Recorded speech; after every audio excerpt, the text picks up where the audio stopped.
Praise the Lord. దేవుడికి స్తోత్రములు కలుగునుగాక. ఆమేన్. చాలా సంతోషం. కూడి వచ్చినటువంటి మిమ్మల్ని అందరినీ కూడా దేవుడు దీవించునుగాక. ప్రభువుని యేసుక్రీస్తు నామములో మీ అందరికీ నా యొక్క హృదయపూర్వక వందనాలు మరి శుభములు తెలియజేస్తూ ఉన్నాను. దేవుడు మీ అందరికీ కూడా తన యొక్క గ్రహింపు శక్తిని అనుగ్రహించునుగాక. మన సమయాన్ని లేఖనాల గుండా గడిపే ప్రయత్నం చేద్దాం. ఇక్కడికి మనం వచ్చి ఉన్న కార్యాన్ని చేద్దాం. మంచిది. 2వ కొరింథీయులకు రాసిన పత్రిక 10వ అధ్యాయము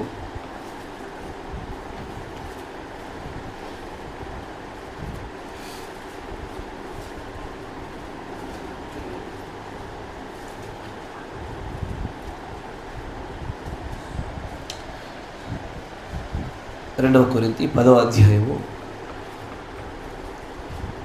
3వ వచనం గమనించుదాం. మేము శరీరధారులమై నడుచుకొనుచున్నను, శరీర ప్రకారము యుద్ధము చేయము.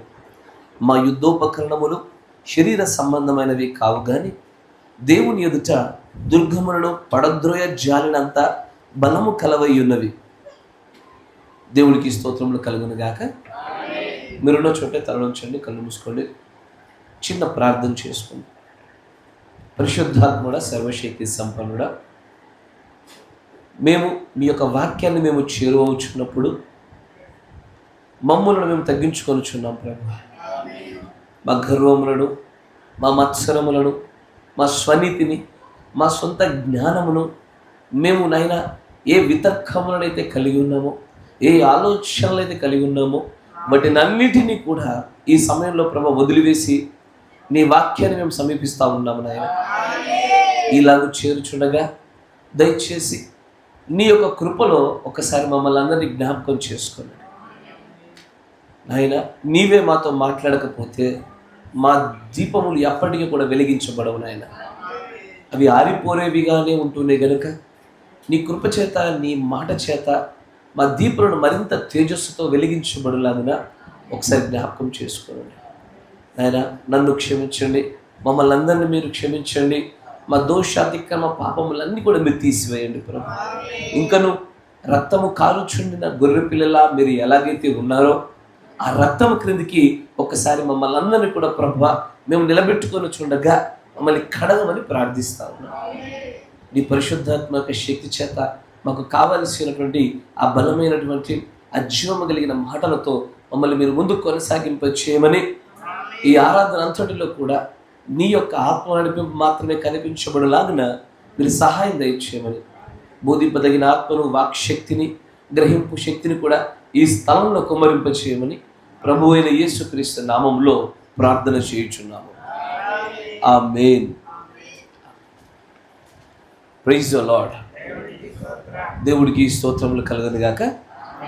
చాలా సంతోషం. చదవబడినటువంటి లేఖన భాగాన్ని మీరు గమనించినట్లయితే పౌలు గారు రాస్తూ చాలా అద్భుతమైనటువంటి రీతిలో అనేకమైన మర్మాలు రాస్తున్న ఈ లేఖలలో మరొక చోట ఆయన అంటాడు, మనము శరీర సంబంధమైనటువంటి పోరాటాలు పోరాడటం లేదు కానీ శరీరులతోనైనా సరే, ఎలాంటి వారితోనైనా సరే మనం పోరాడే విధానం మాత్రము ఆత్మ సంబంధమైనటువంటి అతి గొప్ప యుద్ధ ఆయుధాలతో చేస్తున్నాము అని అంటాడు ఆయన. చదివిన లేఖన భాగాన్ని ఇంగ్లీష్లో చూస్తే చాలా చక్కగా చెప్పబడతా ఉంటుంది. చూడండి, 4వ వచనంలో అక్కడ అంటాడు, for the weapons of our warfare are not carnal. అంటే మనము చేసేటువంటి యుద్ధంలో వాడుచున్నటువంటి ఈ ఆయుధాలు శరీర సంబంధముగా ఉన్నవి కావు. ఇదంతా కూడా ఆత్మ సంబంధమైనటువంటి యుద్ధ ఆయుధాలు మాత్రమే మనం వాడుచున్నామని చెప్తా ఉంటాడు ఆయన. మనము నిజంగానే ఈ యొక్క అంశాన్ని ఇదివరకు కొన్ని భాగాలుగా మనం చూసాం. మరికొంత ముందుకు సాగిపోయినట్లుగా దేవుడు మన పట్ల కృప చూపినట్లుగా మనం ప్రార్థన పూర్వకంగా సాగిపోదాం. మన అంశము యుద్ధ ఆయుధములు కదా. కరెక్ట్గా చెప్పాలంటే, అంటే అర్థమయ్యే భాషలో చెప్పాలంటే ఆత్మ సంబంధమైనటువంటి యుద్ధ ఆయుధాలు. నిజంగానే మనం చూసాం, సౌలును చూసాం, దావీదుని చూసాం, అప్పుడు గొలియాత్ యొక్క సందర్భంలో వారి ప్రవర్తనని చూసాం. ఒక్కొక్కరి ఆయుధాలకు మధ్యలో ఉన్నటువంటి వ్యత్యాసాలు మనం గమనిస్తూ వచ్చాం. అనేక రీతులుగా చూసినప్పుడు దేవుడి యొక్క ప్రజలుగా ఉన్నటువంటి ప్రతి ఒక్కరు దుష్టుని సంబంధుల యొక్క ఆయుధాలు వేరుగా ఉన్నాయి, దేవుని సంబంధుల యొక్క ఆయుధాలు వేరుగా ఉన్నాయి. అది ఆత్మీయ యుద్ధంలోనైనా సరే, భౌతికంగానైనా సరే, వీరికి వారి యొక్క ఆయుధాల్లో చాలా అసలు పొంతన లేకుండా కనబడుతూ ఉంది. ఒకరేమో కత్తులు బల్లలు పట్టుకొని వస్తే, మరొకరేమో వడిసెల రాయి పట్టుకొని వచ్చిన వారు కొంతమంది.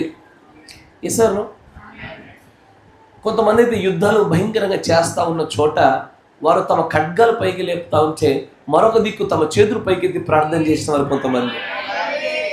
వారు యుద్ధాలే చేశారు, కానీ వారు చేసినటువంటి ఆ యుద్ధం యొక్క ప్రణాళికను చూస్తే, వారు వాడిన ఆయుధాలను గమనిస్తే, వారు ఎలాగో గెలిచినారో అలాంటి విజయమే దేవుడు మనకు అనుగ్రహిస్తాడు. ఆమేన్. ఎల్లవేళలా బైబిల్లో మనందరికీ తెలిసిన విషయం, ఇది ఎవరికి కూడా కొత్తదేమీ కాదు. పాత నిబంధన అంతా కూడా దృష్టాంతములుగా మన కోసం పెట్టబడింది. అంటే మనం ఏదో ఒక దాన్ని చూసి గ్రహించడం కొరకై కావాలనే ఆ విషయాలు మన కోసం పొందుపరచబడ్డాయి. వాటిలో చాలా విషయాలు ఇప్పుడు మనకు పని చేయవు. ఆ దాస్యత్వపు కాడి మన పైన పెట్టబడటం లేదు. దానిలో చాలా నియమాలు ఇప్పుడు చెల్లవు కూడా. ఇస్తాను చాలా చెల్లవా, మొత్తానికే చెల్లదా?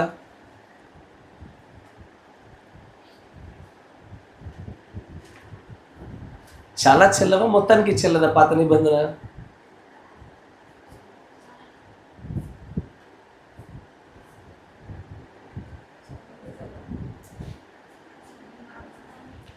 నిబంధనలో చూస్తే అసలు నిబంధనే చెల్లదు, కానీ నియమాలలో ఆజ్ఞలో చూస్తే కొన్ని ఇప్పటికీ కొనసాగిస్తూ ఉన్నాయి.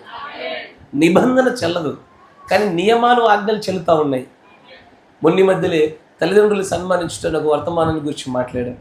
దాంట్లో పాత నిబంధనలో ఉంది, అది కొత్త నిబంధనలో ఉంది. రెండింటిలో కూడా కనబడుతున్న ఆజ్ఞ.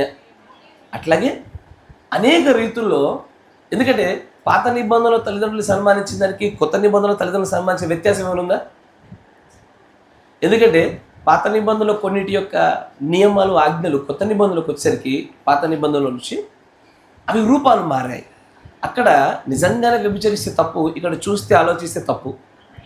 అక్కడ విశ్రాంతి దినముకు అర్థం వేరు, ఇక్కడ విశ్రాంతి దినానికి అర్థం వేరు. కరెక్టేనా? కానీ కొన్ని ఏవైతే కనబడుతూ ఉన్నాయో వాటిలో మార్పు లేదు. మార్పు లేకుండా కొనసాగించిన ఆజ్ఞలు నియమాలు ఏంటయ్యా? ఒకటి తల్లిదండ్రులు సన్మానించుట, రెండు దశంభాగము,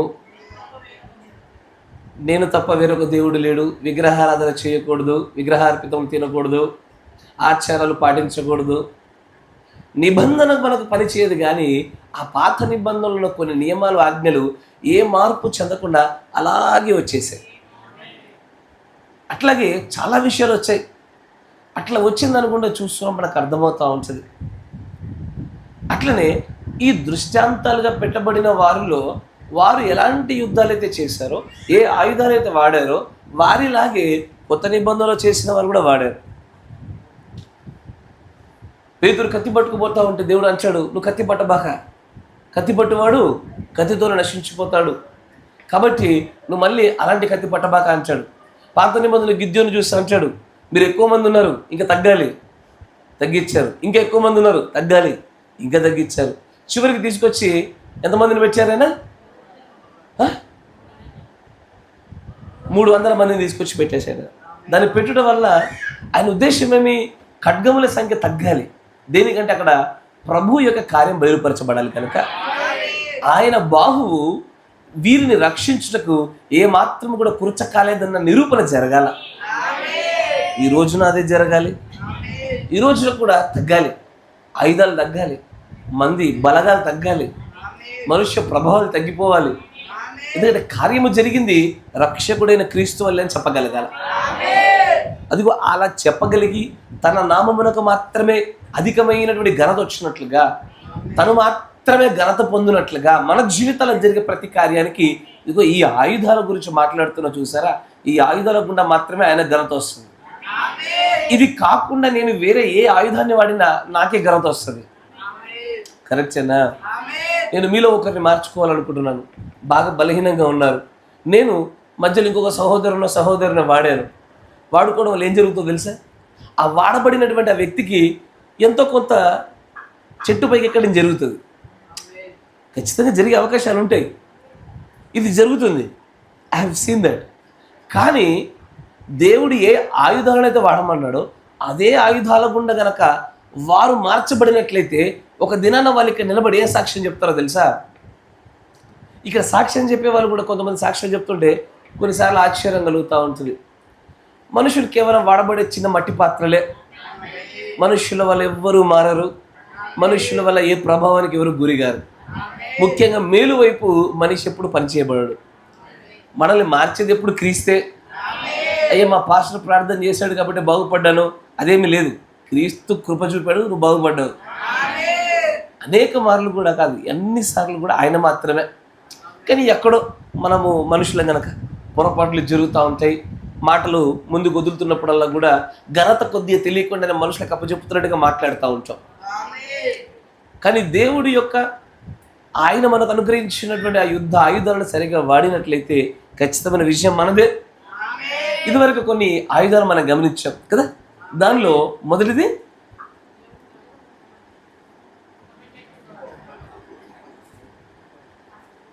కమిటల్ టు గాడ్. అంటే ఏంటయ్యా? దేవునికి మీరు ఆయుధాన్ని వాడుతున్నారా?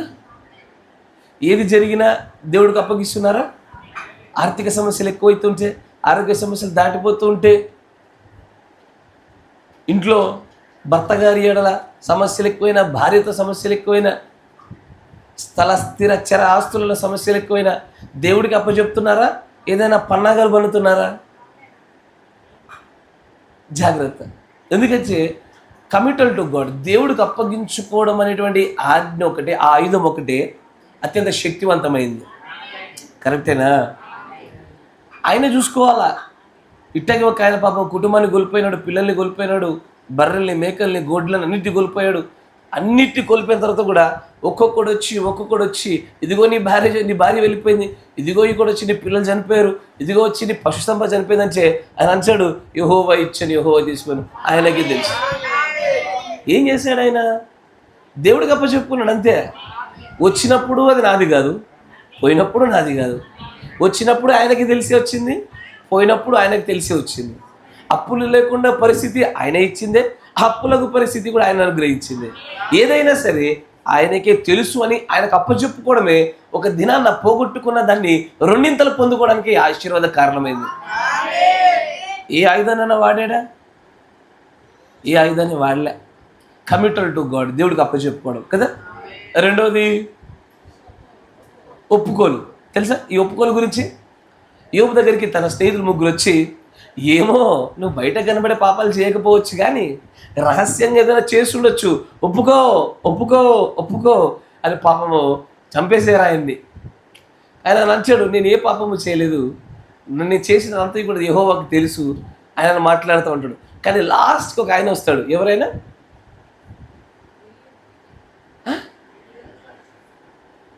ఎవరయ్యా క్రీస్తుకి సాదృశ్యంగా వచ్చే నాలుగో వ్యక్తి ఎవరు?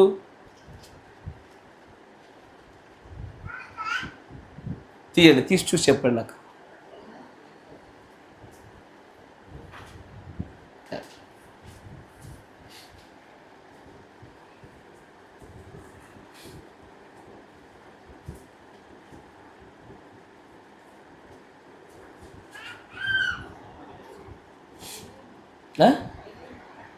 చూడండి, వచ్చిన చెప్పండి, అందరూ చదువుతారు.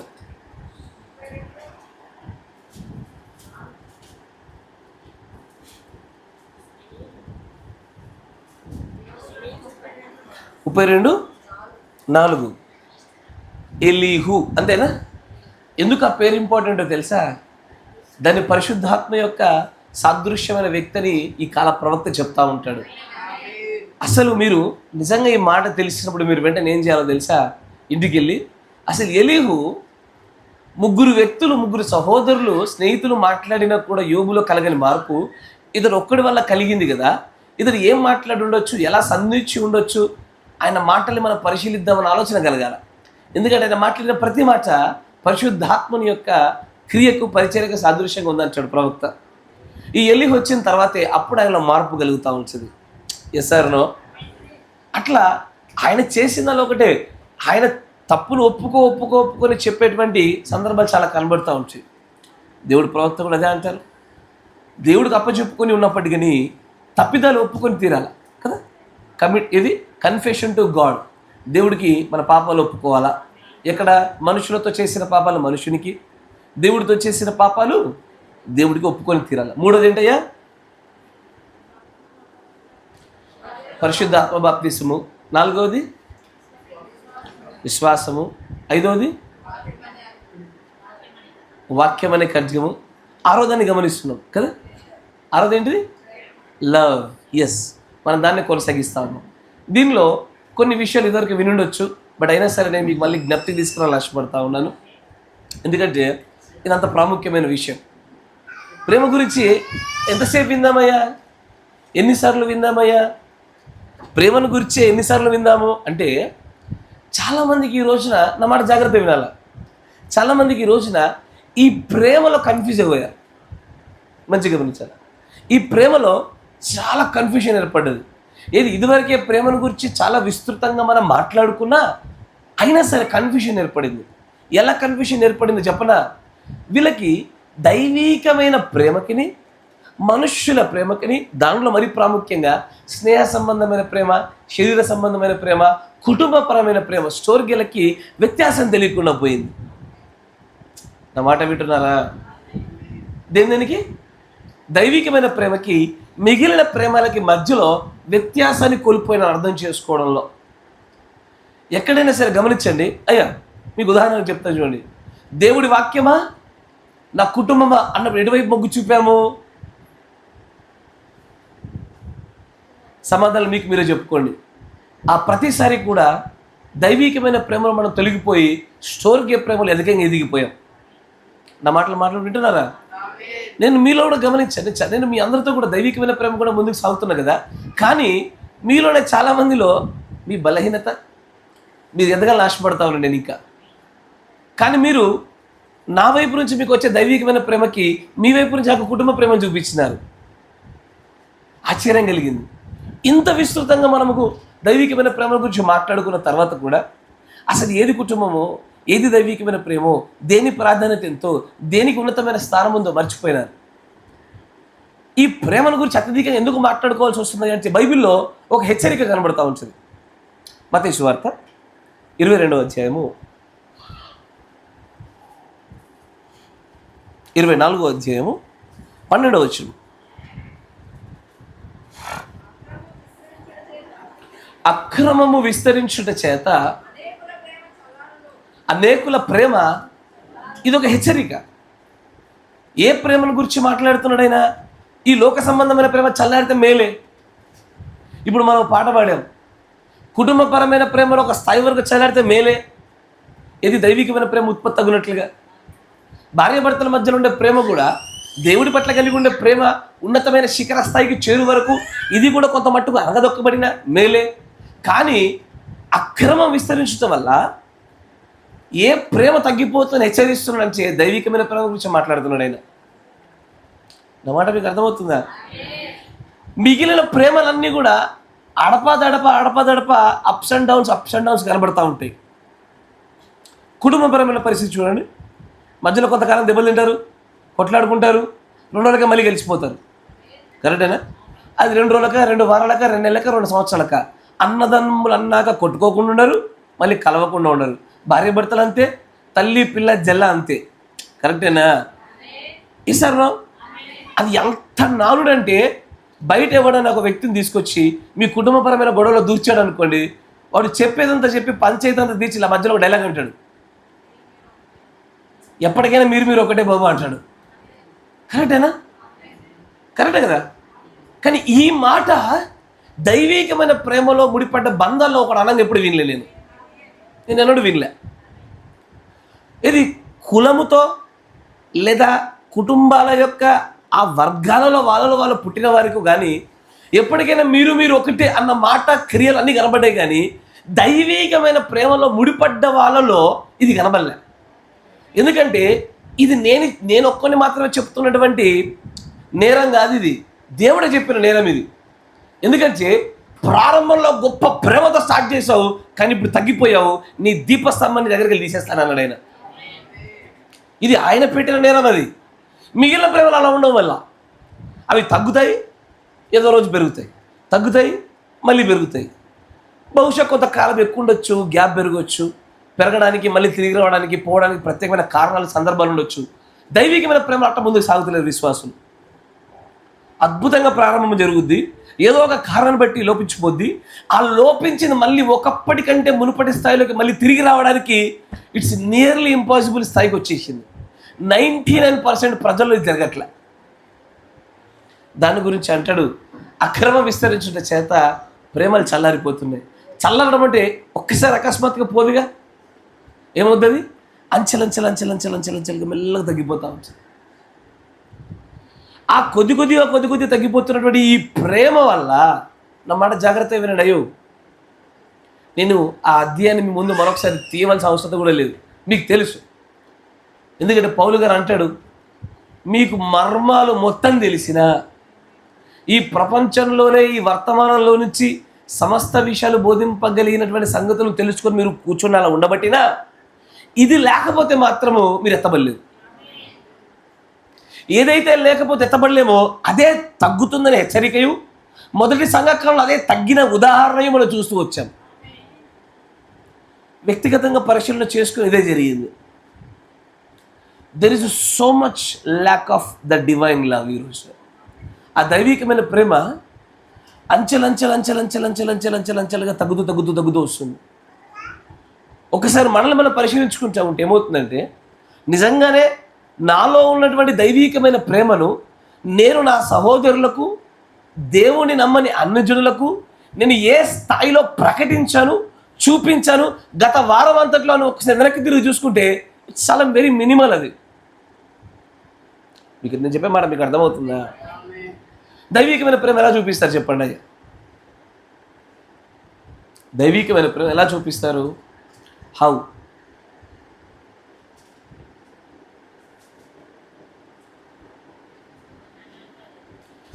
తల్లి ప్రేమను ఎలా చూపిస్తారంటే ఏం చెప్పాలా? తల్లి ఇలాంటి కార్యాలు చేసి తల్లి ప్రేమ వస్తుంది, అంతే కదా. తల్లి ఏ పనులు చేస్తుందో ఏ పనులు మనం చేస్తే తల్లి ప్రేమ చూపించిన వారం అవుతాం. తండ్రి ఏ పనులు చేస్తాడో అదే పనులు మనం చేస్తే తండ్రి ప్రేమను చూపిన వారం అవుతున్నాం. దైవికమైన ప్రేమ, దేవుడు ఏది చేస్తాడో అదే కార్యాలు మనం చేస్తే దైవికమైన ప్రేమను చూపిన వారం అవుతాం. Yes or no?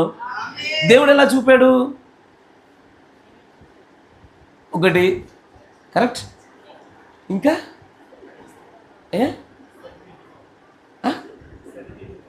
సరిదిద్దుతాడు. ఎగ్జాక్ట్లీ, ఎందుకంటే ప్రేమ అంటేనే సరిదిద్దుట, కరెక్షన్, క్షమించుట, సరిచేయుట, ఇంకా సహించుట, భరించుట, ఓర్పు కలిగి ఉండుట.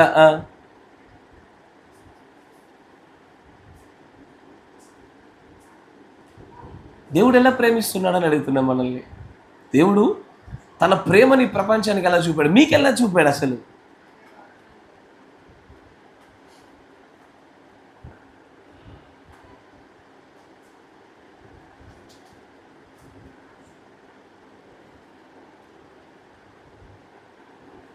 ఆయన మన కోసము తన మహిమైశ్వర్యములన్నిటిని వదిలేసి వచ్చాడు. ఆయన దీనుడుగా మారాడు. ఆయన నీ కోసం నా కోసము దెబ్బలు తిన్నాడు, ఉమ్ము వేయించుకున్నాడు, బాధలు అనుభవించే రక్తాన్ని గార్చాడు ఆయన. ఇస్తాను నీకోసం నా కోసం చేసిన కార్యాలు అంతా ఇంత కావాలి, కరెక్టేనా? ఒకసారి ఆలోచన చేయండి.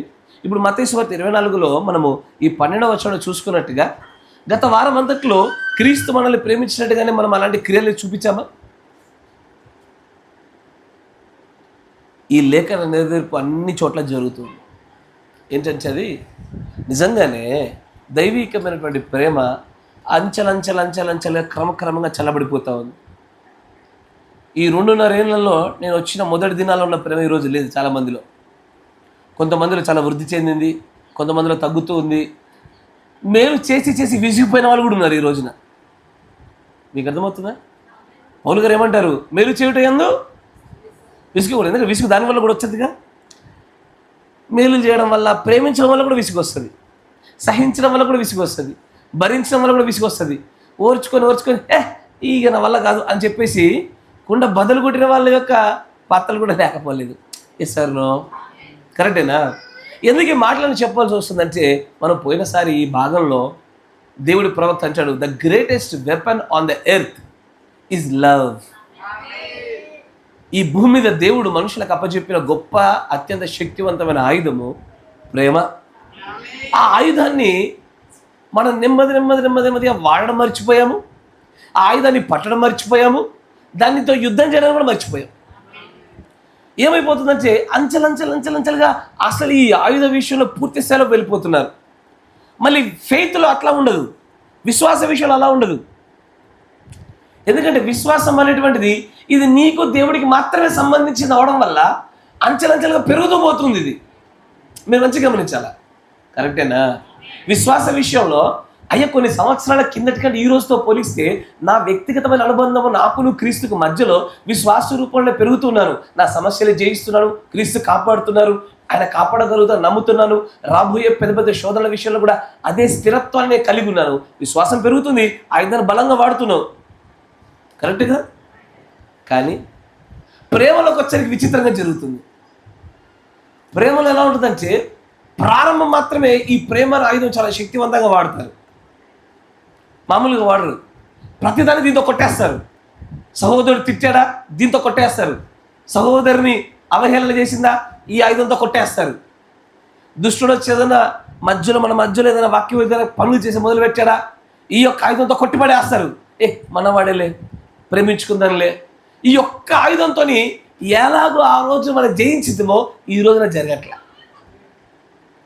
ఎందుకో ఈ ప్రేమ ఆయుధము పదును తగ్గింది. ఈ ప్రేమ ఆయుధము చిన్నగా అయిపోయింది. ఇది కటానా నుంచి, కటానా తెలుసా? కటానా అంటే పెద్ద ఖడ్గము, 2-3 ఫీట్ల కంటే ఎక్కువ ఉంటుంది, కటానా అంటారు. తల్వార్ కన్నా పెద్దది కటానా. అటు పేర్లకు కూడా సైజులను బట్టి పేర్లు ఉంటాయి.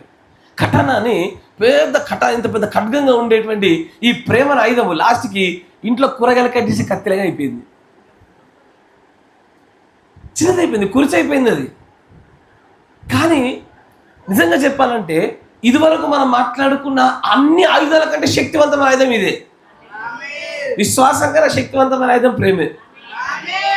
నిజమయ్యా, విశ్వాసం కన్నా, కమిటెడ్ టు గాడ్ కన్నా, పాపాలు ఒప్పుకోవడం కన్నా. ఎందుకంటే అధికమైన ప్రేమ వల్ల అధికమైన పాపాలు క్షమించబడతాయి, కరెక్టేనా? నువ్వు ఏ రూపంలో చూసుకున్నా మిగిలిన ప్రస్తావించబడిన ఆయుధాలన్నిటికంటే ఇదే అత్యంత శక్తివంతమైన ఆయుధం అని కొరింథీ పత్రికలో పౌలు గారు అంటారు. మర్మాలు తెలుసా? అయినా ఇదే పెద్ద ఆయుధం. ఏది నువ్వు కాల్చబడ్డానికి దేవుడి కోసం నీ దేహం మొత్తాన్ని ఇచ్చేస్తున్నావా, నీ యావదాసి ఇస్తున్నావా, అయినా దానికంటే పెద్ద ఆయుధం ఏంటయ్యా? ప్రేమే. ఏదైతే పెద్ద అత్యంత శక్తివంతమైన ఆయుధమో దానినే చిన్నగా చేసి మిగిలిన చిన్న ఆయుధాలని బలంగా చేసుకొని ఈ యుద్ధాన్ని గెలిచే ప్రయత్నం చేయాలనుకుంటున్నారు. అది ఈరోజు జరుగుతున్న సమస్య. కానీ ఈ ప్రేమ క్రమక్రమంగా తగ్గుతూ ఉంది. కానీ ఈ ప్రేమ క్రమక్రమ పెరుగుతూ ఉంటే దేవుడు ఒక అద్భుతమైనటువంటి స్థాయిలోకి మనం చేరువవుతామని చెప్తా ఉంటాడు ఆయన. దాని వర్తమానం కూడా చూపిస్తాను. చూడండి, దేవుడు ప్రవక్త అంటారు,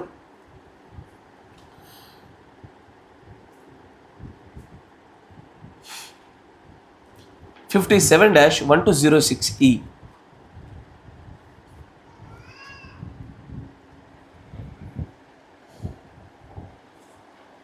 57-01-26E దీనిలో 36వ పేరా చూడండి.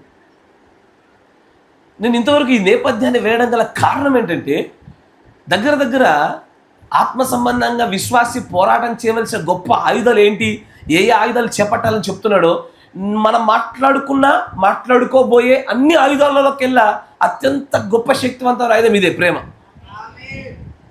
దైవికమైన ప్రేమ. అందుకొరకు దీని గురించి అంత బలంగా నొక్కి వత్తాడి చెప్పవలసి వస్తూ ఉంది. మిగిలినటువంటి ఆయుధాలు కొన్ని కాలాల్లో పనిచేస్తాయి, కొన్ని కాలాల్లో పనిచేయవు. కానీ ఇది అలాంటిది కాదు. ఇది ఎలాంటి ఆయుధమో తెలుసా? ఇది నీవు ప్రేమించున్న కుటుంబీకుల దగ్గర వాడాలి, నీ పిల్లల దగ్గర వాడాలి, నీ సంఘంలో వాడాలి, నీ కాపరితో వాడాలి, చివరికి నీ శత్రువు దగ్గర ఇది ఆయుధం వాడాలి. ఏమన్నారు యేసుప్రభు వారు? నువ్వు మంచి చేయవారికి మంచి చేస్తే, చెడు చేయవారికి చెడు చేస్తే మీకు అన్ని జనులకు సుంకర్లకు ఏం తేడా? మీరు శత్రువులను సైతము ఈ ఆయుధం వాడాలా. ఎస్ఆర్నో అంటే అది ఎలాంటి ఆయుధం అంటే చివరికి అన్యజనులలోనైనా సరే, ఎలాంటి వ్యక్తి అయినా సరే, ఆత్మ సంబంధంగా నేను క్రీస్తు యొక్క ప్రతినిధిని, ఒక యుద్ధాన్ని చేస్తున్న సైనికుని అని చెప్పుకున్నట్లయితే ఎక్కడైనా వాడవలసిన ఆయుధం ఇది ఒకటే. మిగిలిన ఆయుధాలైనా సరే అప్పుడప్పుడు ఉండొచ్చు, ఉండకపోవచ్చు, దొరకవచ్చు, బలంగా ఉండొచ్చు, బలంగా ఉండకపోవచ్చు, కానీ ఇదే శక్తివంతమైన ఆయుధం. ఈ ఆయుధం ఉన్న చోట మనం ఎన్నో చూసాం వర్తమానాలలో. దైవికమైన ప్రేమలో సహిస్తుంది, భరిస్తుంది, ఓపిక కలిగి ఉంటుంది, దయ చూపిస్తుంది, తొందరగా కోప్పడకుండా ఉంటుంది, అనేకమైన విషయాలు చూపిస్తూ ఉంటుంది ఈ ఆయుధం ఉన్న చోట. ఇక్కడ చూడండి అంటాడు 36వ పేరలో, ఇన్ దట్ దానిలో it was projecting the love to the old man. అక్కడ ఆ పాత వృద్ధుడికి అక్కడ ప్రేమ అనేది ప్రకటించబడతా ఉంది.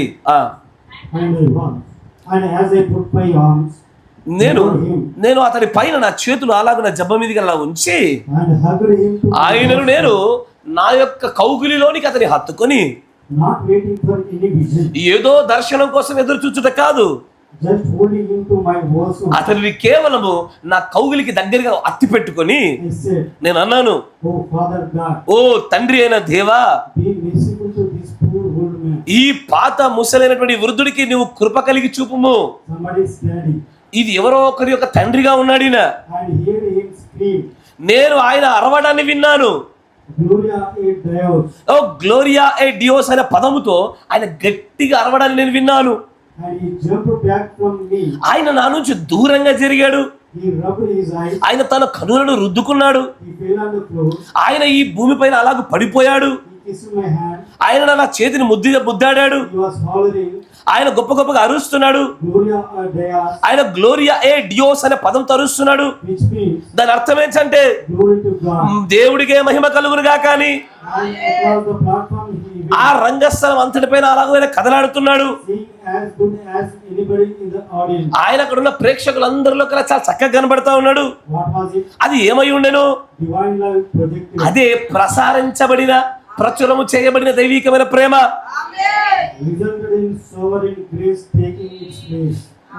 పరిశుద్ధమైన కృప దాని స్థానమును అది సంతరించుకునేటువంటి అసలైన స్థలం అదే. మంచిగా వినండి, ఈ దైవికమైన ప్రేమ ఇది కొంత మట్టు వరకే ప్రయాణం చేయగలుగుద్ది, అది చివరి వరకు ప్రయాణం చేయదు. దైవికమైన ప్రేమ ఒక స్థాయి వరకు మాత్రమే ప్రయాణం చేస్తుంది. కానీ ఇదే దైవికమైన ప్రేమను గనక ఇప్పుడు మత్తయి వాక్యం చదివాం ఏమని? అక్రమం విస్తరించుట చేత అంత్య దినాలలో నాయకుల ప్రేమ చల్లారిపోవును. దాన్ని ప్రవక్త అంటాడు. కానీ ఈ దైవికమైన ప్రేమ నువ్వు అంతం వరకు, టిల్ ద ఎండ్, నీకంటూ నియమించబడినటువంటి ఆ చివరి గడియ వరకు నువ్వు కొనసాగించినట్లయితే అత్యంత పరిశుద్ధమైనటువంటి కృప అక్కడ చోటు చేసుకుంటుంది.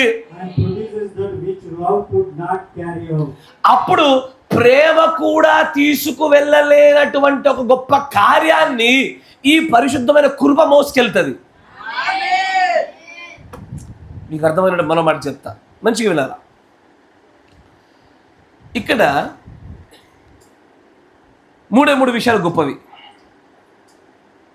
విశ్వాసము, నిరీక్షణ, ప్రేమ. అన్నిటిలో కల్లా ఈ మూడు చాలా గొప్పవి. ఈ మూడింటిలో ఏవి గొప్పదయ్యా? ప్రేమ గొప్పది. కరెక్టేనా? విశ్వాసము, తర్వాత నిరీక్షణ, ప్రేమ.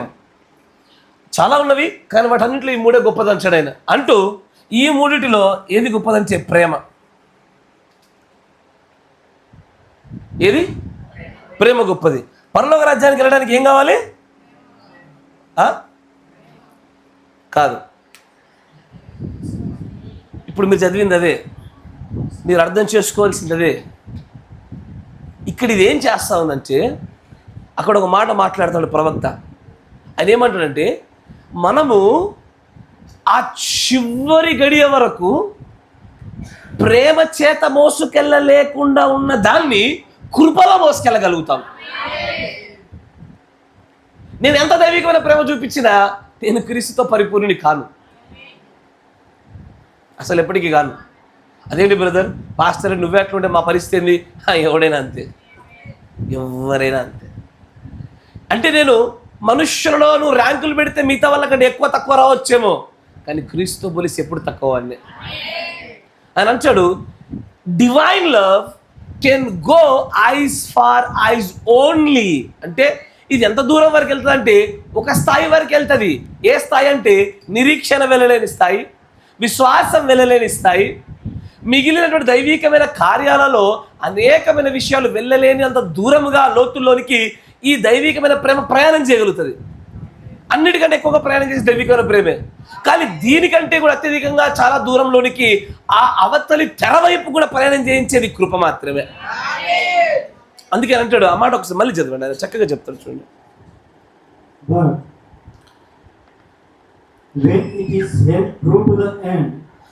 ఈ దైవికమైన ప్రేమను అంతం వరకు నిజముగా అట్లాగే నువ్వు అట్టి పట్టుకొని జీవించినట్లయితే అక్కడ అతి పరిశుద్ధమైనటువంటి ఆ కృప అక్కడ సంతరించుకొని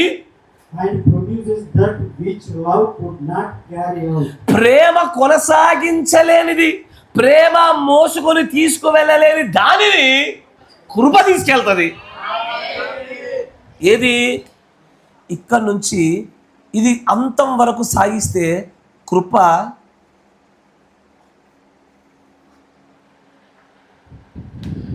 మంచిగా వినండి. ప్రభువా అనేకమైన విషయాలకు బయలుపరిచావు, ఆ 4 మూలక నాకు అర్థం కాలే, అనియలు అంతవరకు కొనసాగించు, అప్పుడు నీ వంతులో నువ్వు ఉంటావు. ఎక్కడిది? 12వ అధ్యాయంలో దేవుడు దానియేలుతో మాట్లాడుతున్నమాట. అంతవరకు కొనసాగించు, అప్పుడు నీ వంతులో నువ్వు ఉంటావు. అంతవరకు దేన్ని కొనసాగించాలా?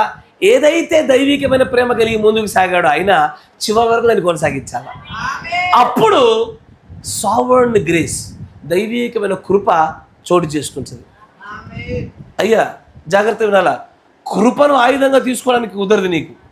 కృప ఇట్స్ ఎ షీల్డ్. మీరు వింటున్నారా? కృప నిన్ను కప్పేది. ఆ కప్పుచున్న కృప నీకు రావాలంటే, నీవు అవతల తెరలోనికి నువ్వు తీసుకెళ్ళడానికి సరిపడే కృప నీ పైన చూపించబడాలి అంటే, నీవు మొదట నువ్వు ఈ క్రైస్తవ్యంలోనికి ఎంటెంఎస్ వదిలికి ప్రారంభించినప్పుడు ఏ దైవీకమైన ప్రేమ ఉండేనో అంతం వరకు అదే ఆయుధాన్ని అలాగే వాడుతూ ఉండగలగాల. కానీ నిజంగా చెప్పాలంటే గుండె మీద చేసుకునే వ్యక్తిగతమైన పరీక్షల్లో ఉంటే ఎక్కడో తగ్గుతుందయ్యా. ఆ ఆయుధం పదును తగ్గింది, దాని సైజు తగ్గింది, దాని వాడకం తగ్గిపోయింది. అసలు కొంతమంది చోట్ల ఆయుధాలు లేవు. బాధాకరమైన విషయం. విశ్వాస ఆయుధాలు పెరిగాయి వాళ్ళ దగ్గర.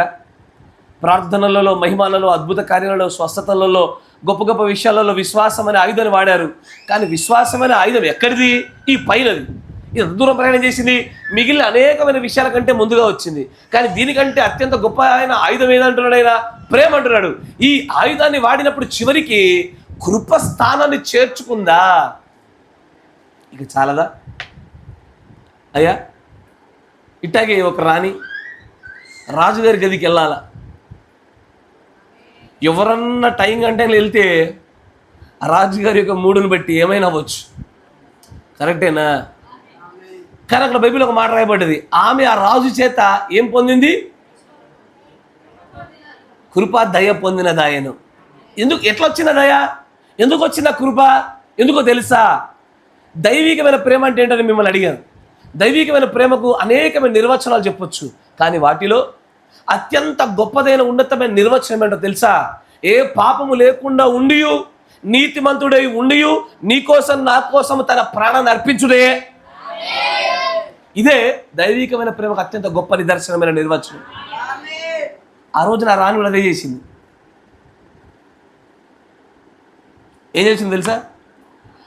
తన యూదులైన తన ప్రజల పట్ల ఎంత ప్రేమ కలిగి ఉందంటే, ఒకవేళ రాజు గనక సరైనటువంటి మూడ్లో లేకపోతే, నా పట్ల కృప చూపించకుండా నన్ను చంపుటకు ఆజ్ఞాపిస్తే, చచ్చిపోయేటువంటి గడియ చివరి దాకా వచ్చేసి నిలబడ్డది ఆమె నిలబడ్డ స్థలంలో ఏదైనా జరగవచ్చు. కానీ the love towards her people, ప్రేమ ఆమె యొక్క ప్రజల పట్ల ఎలాంటిదంటే, మొర్దెకై అంటాడు, ఏమంటాడు, నువ్వు గనక మాట్లాడకుండా తప్పించుకుంటావు అనుకుంటావేమో, ఇశ్రాయేలుకి ఎట్లయినా ఏదో ఒక రూపం నుంచి రక్షణ వచ్చేస్తుంది. ఈ మాటలు విన్నటువంటి ఆమె, లేదు లేదు లేదు, దేవుడు ఎట్లాగైనా రక్షణ ఇస్తాడు, కానీ ఆ రక్షణలో నేను వాడబడాలన్న కోరికతో రాజు ఎదుట మరణము జీవములకు మధ్యలో తీర్పు గడియలు నిలబడేది. అక్కడ నిలబడినప్పుడు ఆ సమయంలో తను ఏం చేసిందో తెలుసా, దేవుడు నీకోసం నా కోసం తన ప్రాణం పెట్టడం కోసం ఎలా నిలబడ్డాడో, తన ప్రజల కోసం ఆమె అట్లాగే తన ప్రాణాన్ని పెట్టడం కోసం నిలబడ్డ స్థానంలో ఉంది ఆమె అక్కడ. అందుకే దయ పొందినది ఆయన. ఊరికే రాదు దయ, ఊరికే రాదు కృప. అది ఎప్పుడు వస్తుందయా అంటే, నీ సాటివాని కొరకు అత్యధికమైనటువంటి దైవీకమైన ప్రేమలో నీ ప్రాణాన్ని కూడా వెచ్చించే స్థాయిలోనే దైవీకమైన కృప నీ పైన చోటు చేసుకుంటుంది. ఈ ఆయుధాన్ని వాడడం వల్ల అంత గొప్ప లాభాలు ఉంటాయిగా. ఏ సార్, కానీ ఏ ఆయుధం అయితే శక్తివంతమైందో, ఏ ఆయుధం వల్ల అయితే విజయాలు వస్తాయో, ఏ ఆయుధంతో కృప చోటు చేసుకుంటుందో ఆ ఆయుధాన్ని వాడల్లా. ఆయుధం నిర్లక్ష్యం చేశారు. నీ సాటి సహోదరుడి కొరకు సహోదరి కొరకు, అయ్యా మంచి వినాలా, నీ సాటి సహోదరుడి కొరకు సహోదరుని కొరకు ప్రాణాన్ని ఇవ్వవలసి వస్తే పెట్టవలసిన చోట ప్రాణాల పాడా. 1 మైలు రమ్మంటే 2 మైలు రాని జీవితాలు ఈరోజున. మరి మీరు వింటున్నారా? Are you getting my point? ఈరోజు అది పరిస్థితి. అసలు నువ్వు ప్రేమను ప్రేమించుచున్నావు అన్న విషయాన్ని చూపించకపోతే ఎట్లా దేవుడు నీకు తీర్పు తీర్చగలుగుతాడు? ప్రవక్త చెప్పిన మాట గుర్తుందా? Show that you are loving to your wife, show your love to everybody. నీవు క్రీస్తు వలన కలిగిన నీ మార్పుని ప్రజలకు కనబడనియు, అనేకులు ఎదుట వెలిగే దీపాలుగా పెట్టబడని. సమస్య ఏది నాన్న వచ్చే, 1 మైలు రమ్మంటే 2 మైలు వెళ్ళలేని మన పరిస్థితులకు, మన దగ్గర చేతిలో ఉన్న చొక్క లాగుతుంటే ఒంటి మీద ఉన్న చొక్క కూడా తీసి ఇవ్వాలని ప్రేమలో ఉన్నప్పుడు ప్రాణాలు ఇవ్వగలిగే స్థాయిలో ఉంటున్నామా? ద సోవర్న్ గ్రేస్, ఆ అత్యంత అతి పరిశుద్ధమైనటువంటి పవిత్రమైన కృప మన జీవితంలో చోటు చేసుకోగలిగే ఆయుధాన్నిగా ప్రేమను వాడగలుగుతున్నామా? ఇది నిజంగానే హెచ్చరికే. అనేకుల ప్రేమ చల్లారెను అంటే దాని అర్థం ఏంటో తెలియదా? అనేకుల యొక్క ప్రేమ అనే ఆయుధము పదులుపోయాను, అనేకుల యొక్క ప్రేమ అనే ఆయుధము కోల్పోయింది, ఎడబడిపోయిందో కూడా తెలియదు. అది ఈ రోజున సహవాసంలో కలిగి ఉండడానికి రూల్స్ మాట్లాడుతున్నాం మనం. అన్నమాట వింటున్నారా? రూల్స్ గురించి ఎక్కువ మాట్లాడుతున్నాము, నియమాల గురించి ఎక్కువ మాట్లాడుతున్నాము, చట్టాల గురించి క్రమాల గురించి ఎక్కువ మాట్లాడుతున్నాము. ప్రేమ ఎగిరిపోయింది, దాటి బయటకు వచ్చేసాం. కానీ దేవుడు నీ పైన తన ఆ పరిశుద్ధమైనటువంటి ఆ పరిమితి లేని గొప్ప కృప చూపాలంటే the weapon of love is necessary. ఇంగ్లీష్లో ఒక సామెత ఉంటుంది, ఎవరు కూడా చెప్పాను, గుర్తుందా? To pick up the gold will lost the diamonds. గుర్తుందా? కింద పడ్డ వెండి బంగారాలు ఎత్తుకోవడానికి ప్రయత్నం చేసే వంగితే జేబులో ఉన్న వజ్రాలు కోల్పోయినామంట. కరెక్టేనా? మర్మాలు తెలుసుకుందామని, గొప్ప గొప్ప సంగతులు తెలుసుకుందామని, విశ్వాస ఆయుధాలు పెంచుకుందామని గొప్పదైన వజ్రం లాంటి ఆయుధాన్ని ప్రేమను పోగొట్టుకున్నాం. ఇది అదే జరిగింది. కరెక్టేనా? ఒకరు కాపరవ్వాలని పోగొట్టుకున్నారు, ఒకరు నడిపింపాలని పోగొట్టుకున్నారు, ఒకరు ఆధిపత్యం చెలాయించాలని పోగొట్టుకున్నారు, ఒకరు నా మాట నెగ్గట్లేదని పోగొట్టుకున్నారు. ఒక్కొక్కరు ఒక్కొక్కలాగా విలువ కలిగిన వజ్రం లాంటి ప్రేమ ఆయుధాన్ని కోల్పోయి వేరే ఆయుధాలను పెట్టుకున్నారు. They lost their diamonds. ఇది ఈరోజు జరిగినదే. నిజంగా దేవుడే వచ్చి ఈ ఏరు ముఖం మీద పెట్టి దైవికమైన ప్రేమను అలాగే చూపించగలిగా కలిగి ఉన్నామని అడిగితే, అసలు అది లేకపోతే ఎత్తబడమని తెలిసిన తర్వాత కూడా అదే ప్రశ్న అడిగించుకునే స్థాయిలో నిలబడితే మన పరిస్థితి చాలా భయంకరమైన. It is the only weapon that we need today. మిగిలిన ఆయుధాలు కూడా అరకొరగా ఉన్నా పర్వాలేదు, కానీ ఇదే మనకు కావాల్సిన అత్యంత ప్రధానమైన ఆయుధం. కాబట్టే దాన్ని ఆయన పరిపూర్ణ మానవుడి స్వరూపంలో కూడా తలరాయిగా పెట్టడం గల కారణం అదే. దానికి ఉన్న స్థాయి లాంటిది. దానికంటే మించిన ఆయుధం ఏంటయ్యా? జరగదయ్యా. దైవికమైన ప్రేమతో గెలిచేప్పుడు చాలా ఇరుకులు కలుగుతాయి, ఇబ్బందులు కలుగుతాయి, సమస్యలు వస్తాయి. ఈ ఆయుధాన్ని వాడడం అంతా ఎంత సులభమైంది కాదు. సులభమ్మా? మీకు ఇద్దరు ఒకసారి చెప్పాను అనుకుంటా, నేను లేదు శమగాన్ని లేదు నిలబెట్టా. ఏది కాళ్ళ గోర్లు గిల్లుకుంటారు, శమగాన్ని నిలబెట్టా. రే చెప్పినట్టు వినరా, గిల్లుకోద్దురా అన్న. నేను ఖచ్చితంగా గిల్లుకుంటా అంటున్నాడు. అరే వద్దురా అన్న, చెప్పినట్టు వినరన్నా. నేను అట్లే వింటా అన్నాడు. అరే వద్దురా ప్లీజ్ రా అని చెప్పి అంటున్నా. నేను అట్లే వింటా అంటున్నాడు. అడు కోపం వచ్చినాడు, తోసేస్తున్నాడు కూడా. అరే వద్దురా వినరా అంటున్నా. ఈ తోసేసే కాడ నుంచి కొట్టేదాకా వచ్చింది. అయినా నేను అలాగే చెప్తున్నా. కొట్టినా సరే ఒక స్థాయి దాటేసరికి నేను వాడుతున్న నా ప్రేమను ఆయుధం చేత వాడు ఎప్పుడైనా కరగాల్సిందే. ప్రేమను ఆయుధము ఎంత శక్తివంతమైందో దానివల్ల వచ్చే ఫలితాలు అంత నెమ్మదిగా వస్తాయి. వెంటనే రావు, వేగవంతంగా రావు. కానీ అది వచ్చినప్పుడు మాత్రము భార్యాభర్తల ప్రేమ కన్నా, పాటలో పాడినట్టుగా తల్లిదండ్రుల ప్రేమ కన్నా, ఈ ధరణిలో ఉన్న ఏ ప్రేమ కన్నా కూడా పోల్చిన ఆ దైవికమైన ప్రేమ గొప్పదిగా కనబడతా ఉంటుంది. Yes sir. ప్రభురత్తి భోజనం అక్కడ ఒక వాక్యం చెప్పడం మాట్లాడడం జరిగింది. ఎవరయ్యా మీ తల్లి, ఎవరయ్యా మీ తండ్రి, ఎవరయ్యా మీ సహోదరులు, ఎవడు మీ బంధువులు?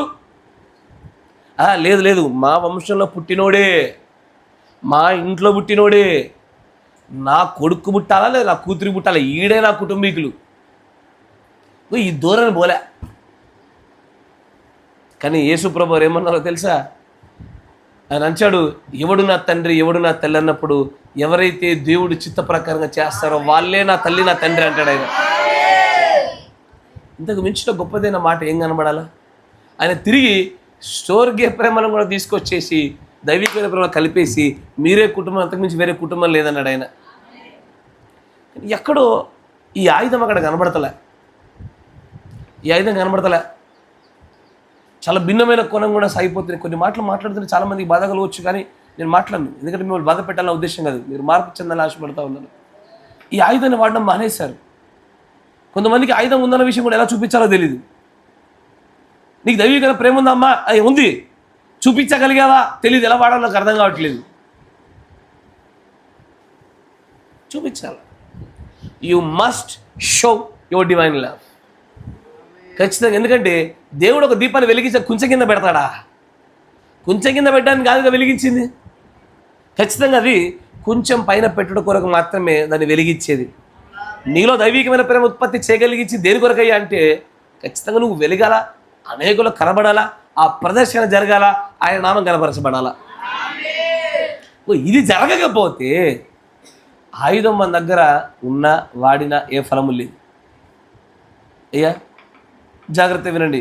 నేను ఇప్పుడు చెప్పిన, నేను ఇదివరకు మాట్లాడిన, భవిష్యత్తులో మాట్లాడబోతున్న అనేకమైన ఆత్మ సంబంధమైన దైవ ఆయుధాలలో అన్నిటికంటే ద గ్రేటెస్ట్ వెపన్ ఇదే. ఇది అత్యంత శక్తివంతమైన ఆయుధం. ఈ ఆయుధానికి మించిన ఆయుధం మరొకటి లేదు. ప్రేమ. ప్రేమించాలా. ఒకడు మనల్ని తక్కువ చేసి మాట్లాడుతుండా, సరేలే అనుకొని ముందుకు సాగాల. అంతేగాని ఎక్కడో ఈ ఆయుధమును జాగ్రత్తయ్యా, మీరు వ్యక్తిగత మిమ్మల్ని మీరు పరీక్షించుకోవాలనే మీకు అప్పచెప్తా ఉన్నాను. మీలో ఉన్న, మీపై అప్పచెప్పిన ఆ పరిశుద్ధాత్ముడే మీకు ఈ విషయాలు లోపలికి అర్థమవట్లే బోధించును గాక. మీ ముందు సమాచార రూపంలో పెట్టడమే కానీ మీ వ్యక్తిగత జీవితంలో పరిశీలనాత్మకంగా తీసుకెళ్ళేది ఆయనే. We need to have that greatest love weapon. ఖచ్చితంగా కలిగి ఉండాలా. దేవుడు ప్రవక్త గురించి మాట్లాడుతుంటే చూడండి మరికొన్ని చోట్ల.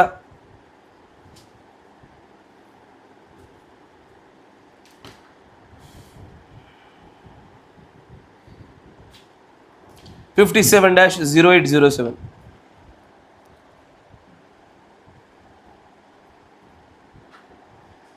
(57-0807) దాంట్లో 43వ పేర,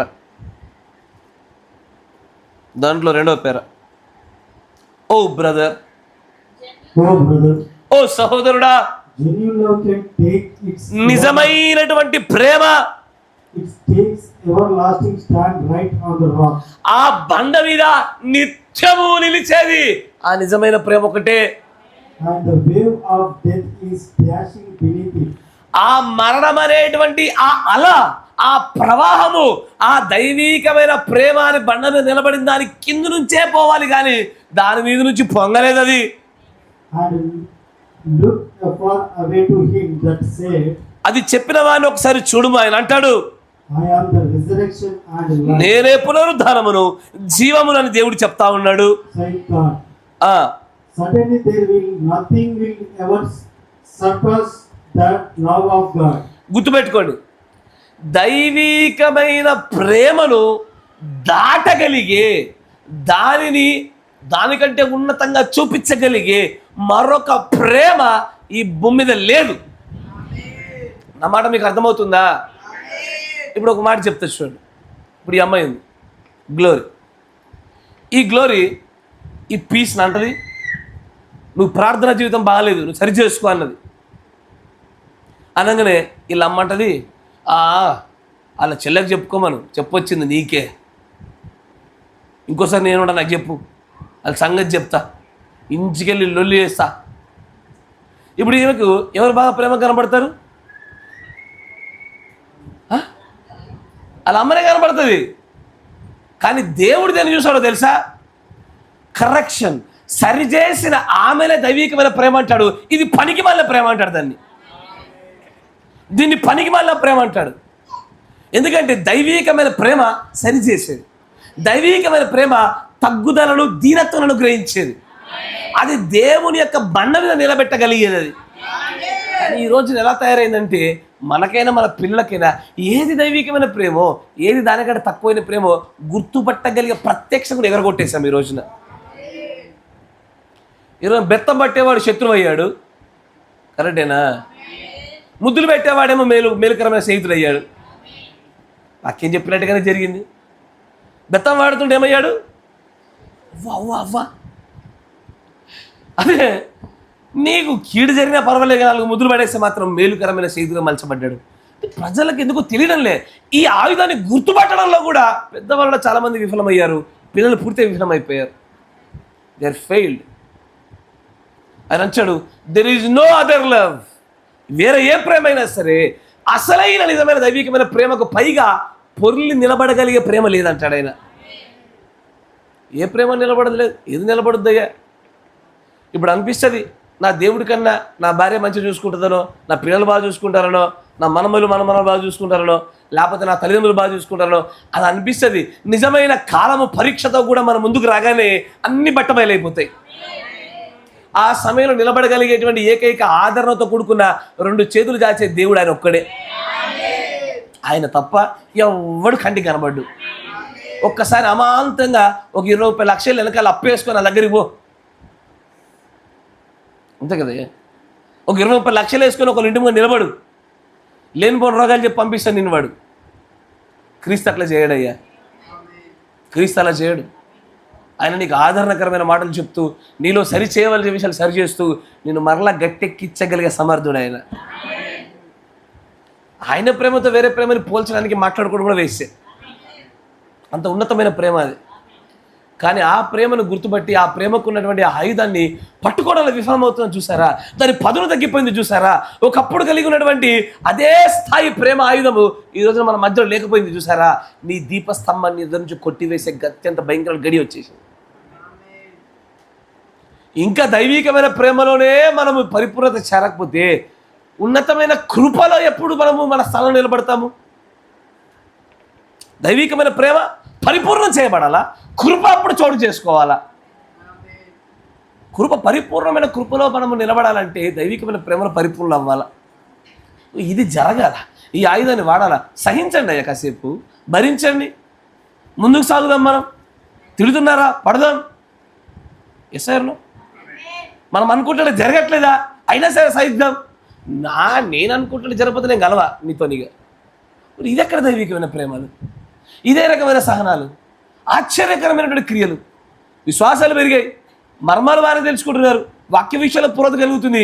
ఏదైతే శక్తివంతమైన ఆయుధం అన్నాడో ఆ ఆయుధం ఒకటే కనుమరిగింది ఈ రోజున. అదే కనుమరిగిన దినాలు. తర్వాత చదవనని అంటాడు, అవునండి, ఖచ్చితంగా ఏది కూడా ఆ ప్రేమను దాటి పోలేదు. ఆయనను వినండి.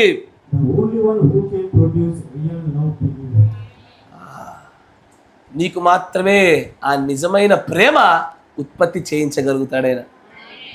ఒక రోజున నీ మరణంలోగా మన ఎత్తబాటులోగా ఈ పరిపూర్ణమైన దైవికమైన ప్రేమ దాని స్థానాన్ని చేసుకొని దానిలో నుంచి ఉన్నతమైన ఆ కృప ఏర్పాటైతే తప్ప ఆ తెర అవతల తను చూడలేమయ్యా. నా మాట జాగ్రత్తగా వినండి. ఇవే లేకపోతే చూడలేమయ్యా. దేవుడు ఆ రోజున మంచిగా వినండి, ఎందుకంటే చాలామంది ఈ రోజున వర్తమానాన్ని బాగా ట్విస్ట్ చేసి పడేసారు, జ్ఞానయుక్తంగా మలిచేశారు. నీకు ఎన్ని మర్మాలు తెలిసి అంత బాగా ఎత్తపడతామని చెప్పారు కదా.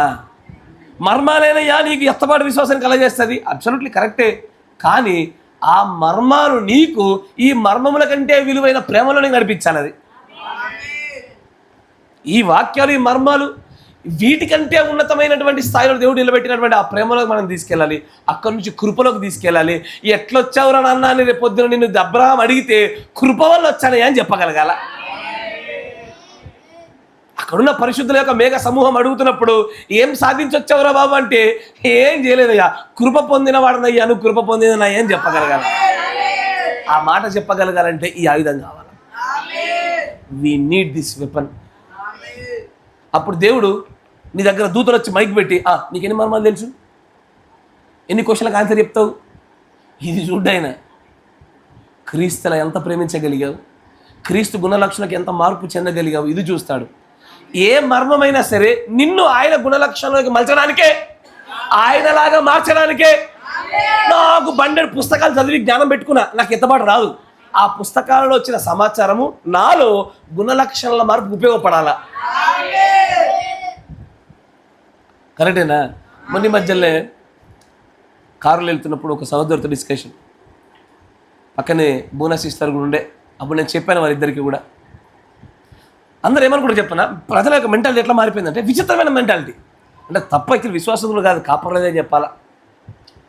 ఎట్లా అయ్యా బాగా ఎత్తబడింది రక్షణ తర్వాత, బాప్తిసం తర్వాత ఎత్తబడ్డానికి ఏమేం చేయాలి అంటే ఏముంది బ్రదర్, అపోస్తల బోధ, రొట్టె విరుచుడా, ప్రార్థన, సావాసం చేయొచ్చా, ఇవి చేస్తే ఎత్తబడు. నువ్వు ఇవి చేస్తే ఎత్తబడతాయి అనుకుంటే నీ యొక్క ఆలోచన జ్ఞానం చాలా చిన్నది. ఈ 4 నేను ఏం చేస్తాయంటే ఏవైతే ఎత్తబడటం కావాలో దానిని ఈ 4 ఉత్పత్తి చేస్తాయి. నువ్వు కరెక్ట్ దాన్ని ఇండివిజువల్గా చూసుకో. ప్రార్థన చేసి ఎత్తబడతారా? సంఘశాఖలో నీకంటే నాకంటే మొక్కలు చిప్పులు అరగొట్టుకుంటారు చాలామంది ఉన్నారు, మామూలుగా కాదు. మొన్న బ్రదర్ చెప్తున్నారు, మా పాస్టర్ గారు మొక్కరిస్తే 5 గంటల దాకా లేవడు. అయ్యా మీరు ఎప్పుడైనా చేశారా అన్నాడు. ఒక్కసారి చేశాను అయ్యా, తర్వాత అంతకాలం 5 గంటల దాకా ఎప్పుడు చేయలేదన్న అన్న వీడు. గాడ్ బ్లెస్ దేవ్, మంచిదే. బహుశా ఆయనకు గంటల సమయాన్ని చూసుకుంటున్నాడు, కృపను చూసుకుంటున్నా. ఆయన నీతి ఆ గడియారం ముళ్ళు పైన ఉన్నది, నా నీతి ఆయన కృప పైన ఉన్నది. ఈ వ్యత్యాసం ఆయనకు ఎప్పుడు అర్థమవుతుందో నాకు తెలియదు. ఇక అదే వారికి మనకున్న వ్యత్యాసం. సహవాసంలో ఉంటే ఎత్తపడతారా? ఎబ్రోడు వారి సంఘంలో ఉండే సహవాసం కన్నా మన సహవాసంతో పోలిస్తే వాళ్ళు చాలా ఉన్నతమైన స్థితిలో ఉన్నారు. వాళ్ళు తెలుసా? మీ ఇంట్లో మీ పిల్లకాయకి పెళ్లి కావాలనుకో, ₹100 పెట్టాల్సిన అవసరంలే. కరెక్టేనా అయ్యా? Yes sir. ఏం చేస్తారు? సంఘంలో ఉన్నంత మనిషి కింద పెళ్లి చేసి పడేస్తారు. ఆ ఇంటి ఆయనకు ₹1 పడదు. సహవాసాలు ఎవరు బాగున్నారు? మనం బాగున్నామా? నువ్వు ఈ 4 చూసుకో. ఏది ఇంకోటి ఏంది? రొట్టె విరుచుట. మనకంటే బాగా రొట్టె విరుచుట చాలా మంది ఉన్నారు. కూడికి ఉన్నప్పుడు అది ఇస్తున్నారు వాళ్ళు. ఏమంటారయ్యా? కూడి కొట్టిస్తున్నారు అంటే నీకంటే నాకంటే ఎక్కువ సహవాసంలో రొట్టె విరుచు ఎవరు బాగున్నారు? వాళ్ళే బాగున్నారు.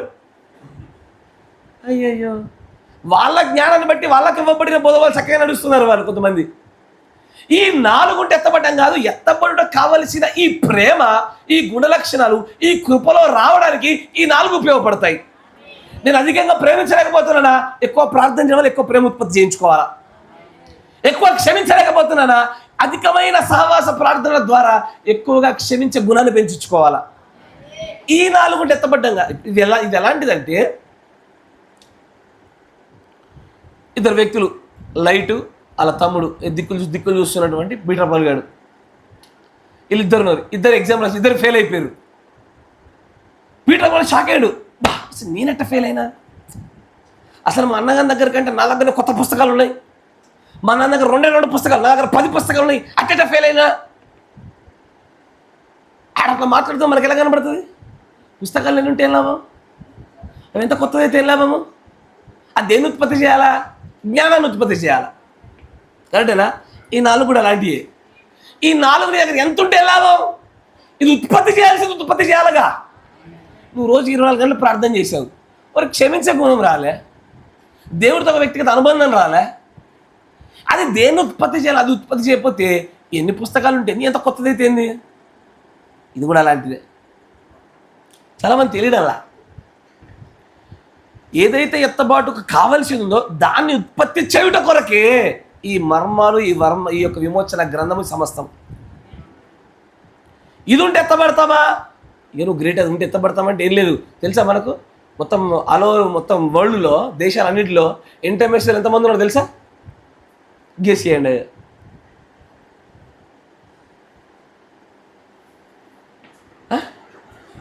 ఊరికి అట్లా గెస్ అట్లా ఇసిరేసేయండి ఒక మాట. నేను అడిగేది ఎంటైమెసేజ్ నమ్మి చర్చిలో కూర్చున్న వాళ్ళు, కొత్తవారైనా పాతవారైనా మంచివారైనా వాక్య అవిధేయులైనా సరే ఎంతమంది ఉండొచ్చు? 50,000 ఉండొచ్చా?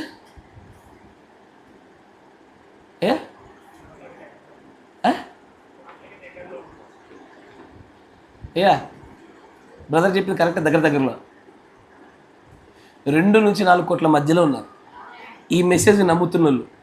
ఈ మెసేజ్ సత్యమని నమ్మి బ్రహ్మం గారి ప్రవక్తను అంగీకరించి ముందుకు సాగుతున్న వాళ్ళు. అన్ని రకాల సంఘాలు అంటే ఎత్తబాటు అయిపోయిందని నమ్మేటోడు, బ్రహ్మం గారి నామాల భాషను తీసుకుంటాడు. అందరు కలిపి చెప్తున్నాం మనం, అందరినీ టోటల్గా మొత్తం ఆల్ ఓవర్ వరల్డ్ అంతా.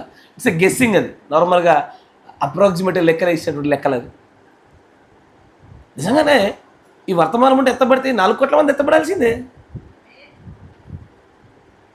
అయ్యా ఉంటేనే ఎత్తబడిపోతుంది. ఎన్నుంటే అమ్మయ్యా, అది ఏదో ఉత్పత్తి చేయాలి, అది ఉత్పత్తి కావట్లే, అది జరగాల. అట్లాగే ఈ బలమైన శక్తివంతమైనటువంటి ప్రేమ అనే ఆయుధము కృపను ఉత్పత్తి చేయాలా? అది ఉత్పత్తి చేయట్లే. అది ఉత్పత్తి తర్వాత సంగతి. అసలు ఈ ఆయుధాన్ని పట్టుకోవట్లేదు.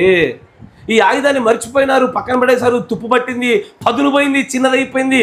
ఎన్నో రోజులే మర్చిపోయి ఏది ఆ దైవికమైన ప్రేమ ఎడిపోయింది. ఏ కాకి ఎత్తికిపోయింది? ఏ పక్షి వచ్చి విత్తనాలు ఎత్తికిపోయింది? ఆ కత్తిని ఎత్తికిపోయింది. అది వేర్ ఈజ్ దట్ లవ్? అది ఒక్కసారి నా చూసి, నా సహోదరుని చూసి, అబ్బా ఈ సిస్టర్ లాగా నేను ప్రేమించడం మొదలు పెట్టగలగాల అని ఎన్నడైనా మనం మాదిరికరంగా జీవించగలుగుతున్నామా? మీరు ప్రతి సంఘంలో చూడండి, అది మంచిగా వినండి, మంచిగా వినాలి. ప్రతి సంఘంలో చూడండి, ప్రతి క్లాస్ రూమ్ బ్యాచ్లో కూడా, ప్రతి క్లాస్లో కూడా బాగా అల్లరేసే క్యాండిడేట్ ఒకడు ఉంటాడు, బాగా జోకులు వేసేవాడు ఒకడు ఉంటాడు, బాగా చదువుకుంటాడు ఒకడు ఉంటాడు కదా, బాగా అమ్మాయిలను బాగా బయటకు పెట్టాడు ఒకడు ఉంటాడు, బాగా నిద్రపోయాడు ఒకడు ఉంటాడు, బాగా డుమ్మ కొట్టాడు ఒకడు ఉంటాడు. కరెక్టేనా? ప్రతి సంఘంలో కూడా కేటగిరీలు ఉంటాయి. ఏంటి తెలుసా? బాగా విశ్వాసం ఉండి క్రియలు లేనివాడు ఒకడు ఉంటాడు. కరెక్టేనా? Yes sir. ఇంకేముంటాయి చెప్పండి సంఘంలో? అరే బాగా వర్తమానాలు చదివి బాగా జ్ఞానం పండించుకొని ఎక్కడ ఎవరు దొరుకుతారో ఊదడానికి అని చెప్పేసి చోల కోసం చూస్తూ ఉండేటోళ్ళు ఉండరు. అరే నేను చెప్పేది మీకు తెలుస్తలేదా? అయ్యా మీరు 2-3 సంఘాలు గమనించి మీకు తెలుస్తలేదా? అన్ని సంఘాలు ఉంటారయ్యా. బాగా జ్ఞానం పండిపోయి ఎక్కడ ఏ వ్యక్తి నాకు చెవిస్తాడా, ఎక్కడ నోరు కదిలిద్దామా అని చూసేవాళ్ళు ఒకరు. కొంతమంది ఎక్కువగా ప్రార్థన జీవితాలు కలిగి ఉండేవాళ్ళు ఒకరు, ఎక్కువగా ప్రేమను ప్రవర్తించేవారు మరొకరు. కొంతమంది అయితే సంఘానికి ఏదో ఒకటి చేద్దామని చెప్పి కష్టపడి తిరుగుదామని ఆలోచనలు కలిగి కొంతమంది ఒకరు. అన్ని సంఘాలు ఉంటారు వీళ్ళంతా. ఈ బ్యాచ్ కామన్ బ్యాచ్, ఇది అన్ని చోట్ల ఉంటుంది. కరెక్టే కదా? సమస్య ఏంటంటే సంఘంలో వారి స్థానాన్ని గుర్తుపట్టడం మంచిదే, కానీ ఆయుధాలలో పరిపూర్ణమైన ఆయుధాలన్నింటినీ పట్టుకోగలిగే స్థాయిలో మనలను ఎవరైనా ఒక రోజున మాదిరిగా తీసుకోకపోతారా అన్న స్థాయిలోకి మనం ఎదగడానికి ఎప్పుడు ప్రయత్నం చేయం. ఇది ఎలా ఉంటుందంటే ఒక్కసారి గుర్తుపట్టగానే అది వెళ్ళిపోతూ ఉంటుంది. ఆ గుర్తిగా ఉదాహరణకి గ్లోరీ ఉంది, దిక్కులు చూస్తున్న గ్లోరీ ఉంది. ఆ గ్లోరీని ఊరికే నాతో పాటు ఇంకొక 5-6 గ్లోరీ భలే వర్తమానం చదువుతుందని మెచ్చుకున్నారు. మంచిగా వినండి, నేను మెచ్చుకున్నా, అమ్మ మస్తు అవుతుంది. తర్వాత ఇంకో సిస్టరు, తర్వాత ఇంకో బ్రదరు, అట్టా కొన్ని దినాల వ్యవధిలో ఒక 5-6 మెచ్చుకున్నారు. ఈ అమ్మాయికి ఆ వర్తమానం చదవడంలో బిజీ అవుతుంది. మిగిలిన దిశలలో ఆ అభివృద్ధి కంటే ఎక్కువగా ఇదే ఎక్కువైపోతుంది. కాదా? ఇప్పుడు నేను మళ్ళీ చెప్తా చూడండి. ఇప్పుడు ఉదాహరణకి సంసోన్ బ్రదర్ ఉన్నాడు, ఆయన పట్టుకొని నేను అన్నాను, బ్రదరు భలే వివరిస్తాడు వాక్యాన్ని, మంచిగా చెప్తాడు వాక్యం, మస్తు చెప్తాడు వాక్యం, భలే చదువుతాడు, మంచిగా మళ్ళీ వర్తమానం బాగా చదువుతాడు అని చెప్పేవనుకో, మనం ఇట్లా 4-5 అంటున్నాం మన విషయాన్ని తెలిసిందనుకో, ఇక ఏం జరుగుతుంది? అది ఫోకస్ అంతా దాని మీదే ఉంటుంది. ఇక ఆ ప్రకారమైన వృద్ధే కలుగుతుంది తప్ప పక్కనేం కలపడదు. బైబిల్ వర్తమానం చదువుతాడా? అద్భుతంగా చదువుతారు ఆయన, అట్లా బాగా అందరికి చెప్తాడా? అద్భుతంగా చెప్తాడు. ఇంతకీ ప్రేమ ఉందా? తుస్సు. కరెక్టేనా? ఉదాహరణకు చెప్తున్నా నేను. ఇంత కుటుంబాన్ని బాగా వెళ్తుండా? ఉండదు. పిల్లల్ని గుద్ది గుద్ది చంపాలా. వర్తమానం చదువుతాడా? అద్భుతంగా చదువుతాడు మళ్ళా. అంటే ఒక ముద్ర పడగానే సంఘంలో వారు ఆ ముద్రను కొనసాగించుకొని ఎదగడంలోనే ముందుకు సాగారు, కానీ మనం అన్ని విషయాల్లో మాదిరిగా ఉండడానికి ప్రయత్నం చేసేవారికి ఎవరు కనబడతలేదు. నువ్వు ఇది గమనించవచ్చు. అంటే నేను పరిశీలనలో కనబడే విషయం చెప్తున్నా, అంగీకరించకపోతే పర్వాలా, ఎందుకంటే దేని మీద ఆజ్ఞ కాదు కాబట్టి. కానీ ఎవరెవరు ఏ ముద్ర ఏ విధంగా పెడతారో ఇప్పుడు చూడు, నేను అంటాను, మీకు ఇంకా అర్థం కావట్లే. నేనన్నా సృంజని భలే వాడుతుందయ్యా, ఏంటది సృంజని భలే వాడుతుంది అన్న. నేను అనలే, నాతో పాటు ఇంకో 2-3 అన్నారు. ఈ అమ్మాయి ఏం చేస్తుంది? వర్తమానాలు చదవడం కంటే ఎక్కువ ఫోకస్ పాటల మీదే ఉంటుంది. కరెక్టేనా? అంటే ఇగో షమ్ము గారు ఇంగ్లీష్లో చదువుతాడు, బైబిల్ మస్తీ అవుతాడు, కథమే. ఇక వాడు అవుతాడు. ఇక వాడు ఏదో తెలుసా, ప్రార్థన అయిపోయిన తర్వాత వాక్యాలకు వెళ్ళడానికి ముందే మైక్ ఎక్కడున్నా సరే తీసుకొచ్చి పక్కన పెట్టుకుంటాడు, చదవాలగా.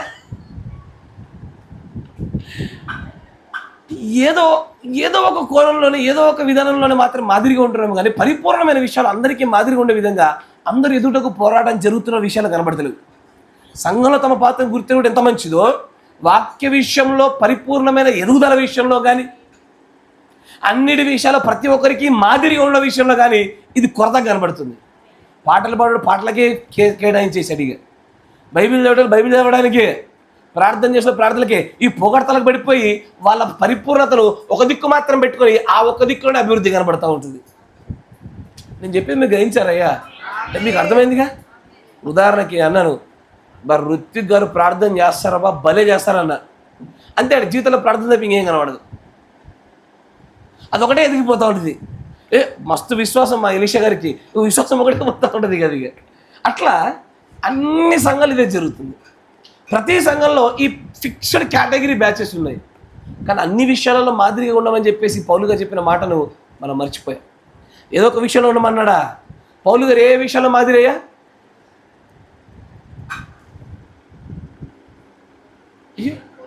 జాగరణలోను, ఉపవాసాల్లోను, శోధనలోను, ఉపద్రవాల్లోను, ఇంకా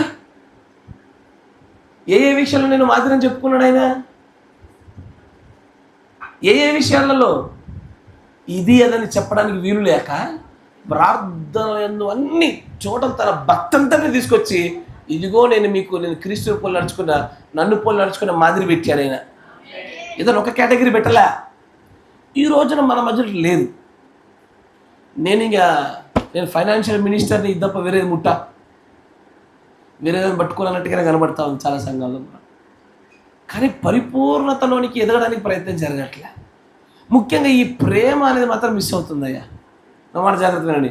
మళ్ళీ ప్రతి సంఘంలో బాగా ప్రేమ కలిగిన వ్యక్తిని పురుషుల్లో ఒకరికి, స్త్రీలలో ఒకరికి పేరు పడిపోతుంది. అయ్యా, మన స్త్రీలలో బాగా ప్రేమించేది ఎవరు దైవికంగా? చూద్దాం ఒకసారి. పురుషుల దగ్గర రాను నేను, ఓన్లీ స్త్రీల దగ్గర అయిపోతా. స్త్రీలలో దైవికంగా బాగా ప్రేమించేది ఎవరు? రూలు వాళ్ళ పేర్లు ఎవరో చెప్పుకోవద్దు, పక్కల పేరు చెప్పాలా, లేదా నేను అంటారేమో. ఏ ముగ్గురైనా సరే ఏకీభవించారనుకో, అది ఫిక్స్ చేసేద్దాం. ఎవరమ్మా? మన స్త్రీలలో దైవికమైన ప్రేమ బాగా చూపించేది ఎవరు? ఒక్కరు లేరా? అంటే మీ దృష్టిలో ఒక్కరు ఎత్తబడరన్నట్టుగా.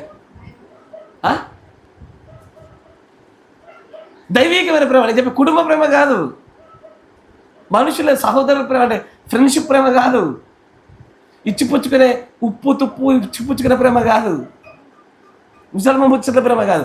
దైవికమైన ప్రేమ సహోదరులు ఎవరెక్కువ చూపుతారు? అయ్యో సుంజయ్, నువ్వు చెప్తల్లి, ఎవరు బాగా చూస్తారు దైవికమైన ప్రేమ? స్త్రీలలో పురుషులు లేరు. నువ్వేనా?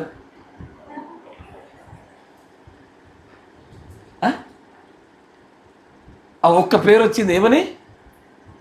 ఎవరెవరు? ప్రవీణ్ ఎవరు? ప్రవీమల సిస్టర్. మన అంత షార్ట్ కట్ పేరు చెప్తే గుర్తు రాసిస్తారు. ప్రవీమల సిస్టర్. ఇంకెవరు? ఓకే, మీరు అయిపోయింది. ఒకటే ఛాన్స్.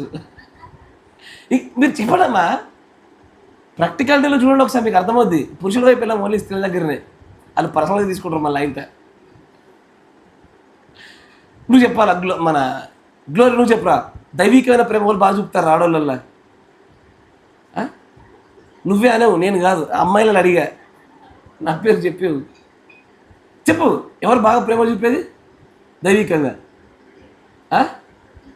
ఒకటి నువ్వు చెప్పరా ప్లీజ్, ఎవరు బాగా చూపుతారా ప్రేమ? ఇది కాపీ పేస్ట్ ఏమో. మీ అమ్మనా, నీ మీదనా దైవికమైన ప్రేమ? అది కుటుంబ ప్రేమనే.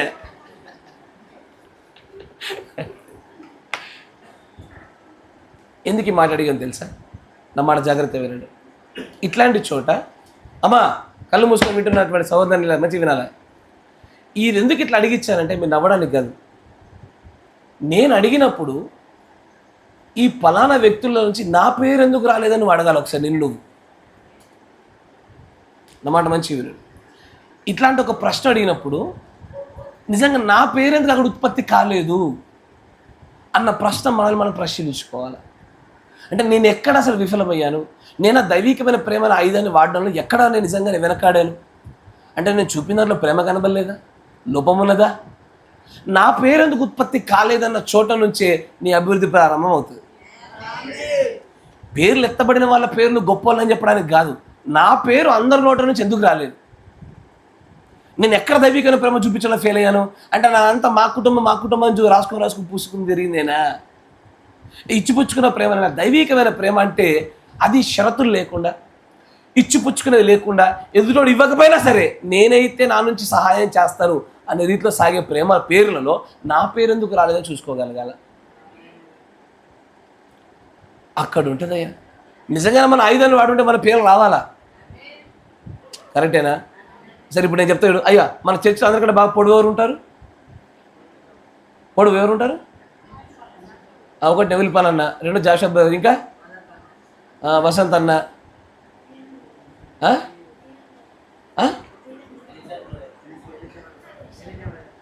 సన్నగుంటే మీకు అట్లా కనబడుతున్నారు. కాదు.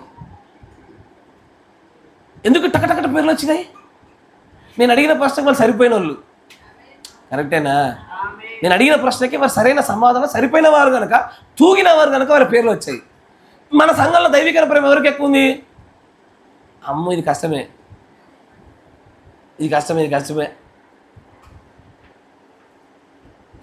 రాగలగా అయ్యా లేదు ఇది వాళ్ళు ఇన్న కూడా మొగ్గుస్తుంది అనుకుంటారు. అయ్యో అట్లా కాదు, కానీ రాగలగాల అన్ని నేను అందుకే ఇప్పటిదాకా మాదిరి అన్ని ఇప్పుడు నేను మంచిగా చెప్తా వినండి. ఏంటంటే మళ్ళీ కొన్ని పేర్లు చెప్తే మళ్ళీ ఇచ్చినట్టు కనబడతా, కానీ వద్దు. కానీ ఇప్పుడు దేవుడి పని ఎక్కువ చేయడానికి ఎవరు ఇష్టపడతారు అన్నదానికి కోడి కనబడతా ఉంటుంది కదా. మన సంఘంలో ఎక్కువ ప్రార్థన చేసినట్టు ఎవరు ఎక్కువ కనబడతారంటే ఒకరి పేరు వస్తుంది. కరెక్టేనా? పేర్లు వద్దిగా ఒకరి పేరు వస్తుంది. కరెక్టా కదా? ఎవరు ఎక్కువ సహాయ గుణాన్ని కలిగి ఉన్నారు ఒకరి పేరు బయటకు వస్తూ ఉంటుంది. కరెక్టేనా కదా? ఇట్లా ఒక్కొక్క కేటగిరీలో ఒక్కొక్క పేరు బయటకు వస్తుంది కదా. అట్లా అన్నింటిలోనూ ముఖ్యంగా దైవికమైన ప్రేమ అనే క్వశ్చన్లో మన పేరు రాగలగాల. అక్కడ మనం నిజంగానే పోటీ పడాలి. స్త్రీలలో బాగా సహనం ఎవరికి ఎక్కువ? యునానిమస్గా మా రాప్చర్కి గెలిచింది. సరే, ఏంటది? అందరికంటే ఓపిక ఎవరికి ఎక్కువ అంటే 2-3 చోట్ల వచ్చింది ఆ పేరు. అది ఒకటి అయిపోయి, ఒకటి వస్తే వేస్ట్. ఇక 3 చోట్ల వచ్చింది. అంటే నేను ఎందుకు నేను మాట చెప్తున్నానంటే, ఈ ఆయుధాలు వాడడంలో నిజంగానే మన యొక్క గత జీవితము సాక్షార్థంగా నిలబడినప్పుడు ఇవి ఉత్పత్తి అవుతాయి. సాక్షార్థంగా క్రియలలో చోటు చేసుకున్నప్పుడు ఇవి ఖచ్చితంగా ఉత్పత్తి చేయబడతాయి. అక్కడ ఇది చేయబడాలా? Yes or no? ఖచ్చితంగా జరగాల. ఈ బలమైన ఆయుధాన్ని వాడడంలో వెనకాడకండి అయ్యా. ఈ బలమైన ఆయుధాన్ని వాడుతున్నప్పుడే అది పవిత్రమైన కృప అనేటువంటి స్థానాన్ని ఏర్పాటు చేయగలుగుతుంది. దైవికమైన ప్రేమ కనబడాల. ఆ దైవికమైన ప్రేమ ఎలా ఉంటుందో తెలుసా? తెలిసి యేసుప్రభుకి ఏమని, నన్ను ఈ యూదా ఇస్కరియోతు అప్పచెప్తాడని. తెలదా? తెలుసా తెలీదా? మోసం చేస్తాడని తెలుసు, అయినా సరే ప్రేమిస్తాడు ఆయన. కరెక్టే కదా? దైవికమైన ప్రేమ ఉన్నతమైనటువంటిది. అబ్బో ఆ స్థాయిలో ఉంటే తప్ప ఎత్తబల్లేమో చెప్తున్నప్పుడు ఆ స్థాయికి రావడానికి మనందరం ప్రయత్నం చేద్దాం. ఇంతే. సరే, ఇంకొన్ని విషయాలు చూద్దాం. ప్రవక్త గారు చెప్తున్న విషయాన్ని మరికొన్ని చూసి ముందుకు సాగిపోదాం. 56-0218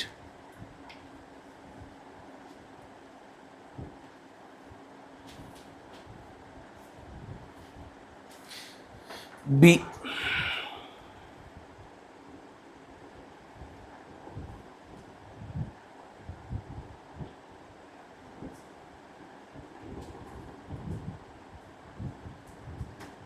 నైన్త్ పేర, 9వ పేర చూడు.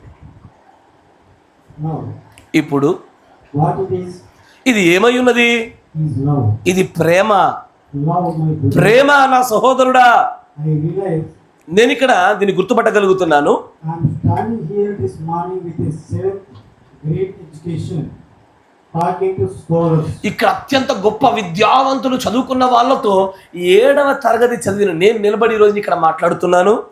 But it no makes it make any difference of how much theology and of how many ways we turn the scriptures to make it fit our point. కానీ నేను చెప్పాలనుకున్న విషయాన్ని ఎన్ని లేఖనాలు చూపించి చెప్పాలని ప్రయత్నం చేస్తున్నానో, ఎంత తత్వజ్ఞానాన్ని వాడుతున్న విషయము ఏమాత్రం తేడానేవి చూపించదు అక్కడ. There will never nothing take the place of love. అక్కడ ఆ దైవీకమైన ప్రేమ స్థానాన్ని తీసుకోగలిగింది ఏదీ లేదు. Where there is tongues, ఎక్కడైతే భాషలు ఉంటాయో they shall cease. ఒక రోజున భాషలు కూడా ఆగిపోతాయి. Where it's prophecy, ఎక్కడైతే ప్రవచనాలు ఉంటాయో it will vanish. అది కూడా ఒక రోజున రద్దు చేయబడతాయి. And where it knowledge, ఎక్కడైతే జ్ఞానం ఉంటుందో it will do the same thing. అది కూడా మిగతా వాటి వల్లే అది ఒక రోజున శూన్యం చేయబడుద్ది. But love will endure forever. కానీ ప్రేమే సదాకాలం వరకు నిలచగలిగేది. And um. if it, this morning, ఈ ఉదయమున as Christian people, క్రైస్తవ ప్రజలుగా and facing the great crisis that's on the earth, ఈ భూమి మీద ఉన్నటువంటి అత్యంత భయంకరమైన ఈ సంక్షోభ దినాలలో and in meetings like this, if we could concentrate for one thing, ఇలాంటి కూటములలో మనం ఏకాగ్రతతో చూడవలసిన ఏకైక విషయము, to purpose in our heart, మన హృదయంలో ఇలాగ అనుకోవడానికి, that we love the heritage of the Lord Jesus, మనము క్రీస్తు యొక్క వారసులుగా ఉండడాన్ని ప్రేమించుచున్నామన్న విషయాన్ని గుర్తుపట్టడం కోసమే ఈ కూటములు. that we could feel it. దాన్ని మనం అనుభవించాలి.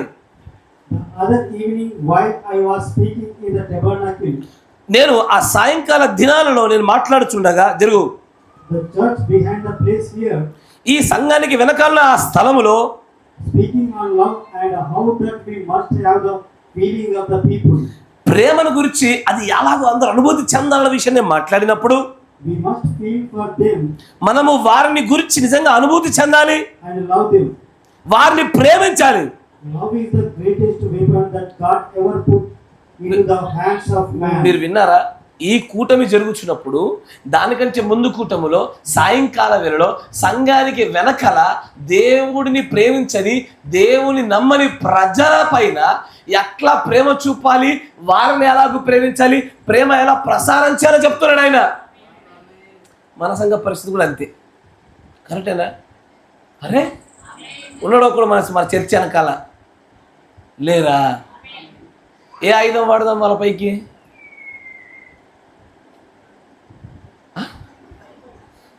నా మాట వింటలేను అనుకుంటా. ఏ ఆయుధాన్ని వాడదాం అక్కడ? వీడిసి అయినా ఆయుధం వాడదామా? వాడేం ఆల్రెడీ ఏమైంది? ఇరిగింది కత్తి. కరెక్టా కదా? ఎస్ సార్, మీరు వింటున్నారు లేదా? సేమ్ బ్రహ్మం గారు చెప్పిన అదే పరిస్థితి. చర్చి వెనకాల ఉండేటువంటి ప్రజల పట్ల ఎలాంటి ప్రేమ చూపాలా, వారు ప్రేమలో లేకుండా ఉన్నవారు, దేవుని నమ్మనివారు, వారిని ఎలా ప్రేమించాలి, ఏం చేయాలనే విషయం గురించి చెప్తున్నాడు అక్కడ. ఏ ఆయుధం వాడదాం అక్కడ?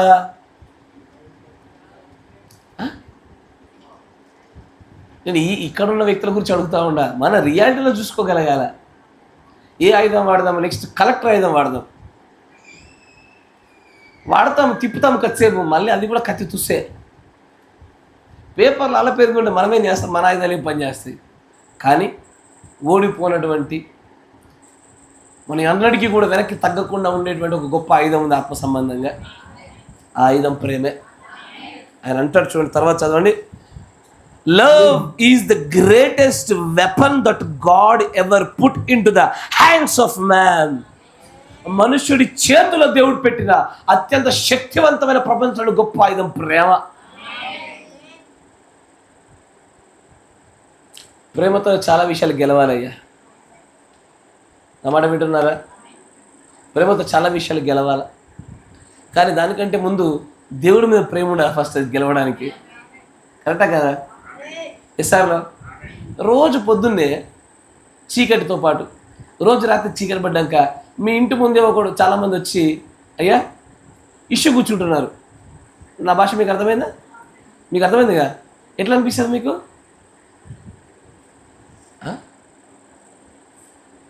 మీకు కాళ్ళకి వెళ్తున్నారు, ఏమనిపిస్తుంది అప్పుడు మీకు? మీరు రెస్పాండ్ కాకపోతే ఇంకా దాన్ని వివరించాల్సి వస్తుంది. నేను ఇక బహిర్భూమికి వెళ్తున్నారు, ఎట్లా అనిపిస్తుంది? కోపం వస్తారు కదా. చెప్తారా చెప్పరా? వాళ్ళకి చెప్పరా? మీ గోడ కానుకొని పక్కనే పోతున్నారు, చెప్తారా చెప్పరా? మా దీవెనం అయితే ఎగిరెగిరి తాగుతుంది అని. కరెక్టేనా? ఇస్తారా? పరిశుద్ధమైన దేవుడు మందిరమయ్యా.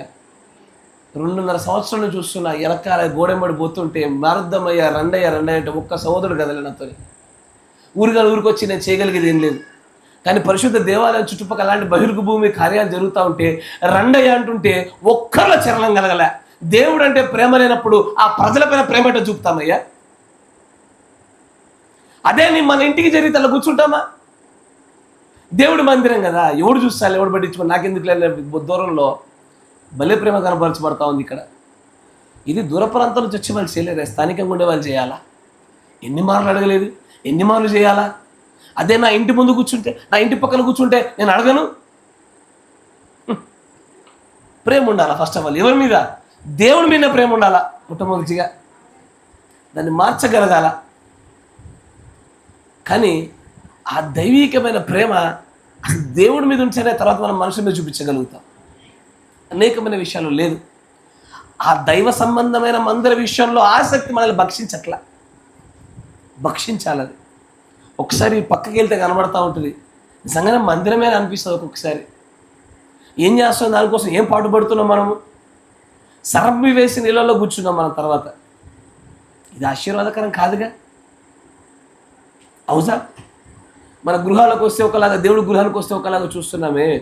ఎక్కడయ్యా మనుషుల పట్ల కనపరచబడవలసిన దైవికమైన ప్రేమ దేవుడి పట్ల లేకపోయినటువంటి దినాలలో ఎట్లా ఎదుగుతాం మనము? ఎట్లా మనం ముందుకు సాగలుగుతాము? ఎట్లా ఒక పవిత్రమైన కృప మనలో చోటు చేసుకుంటుంది? నిజంగా బాధాకరం అనిపిస్తూ ఉంటుంది.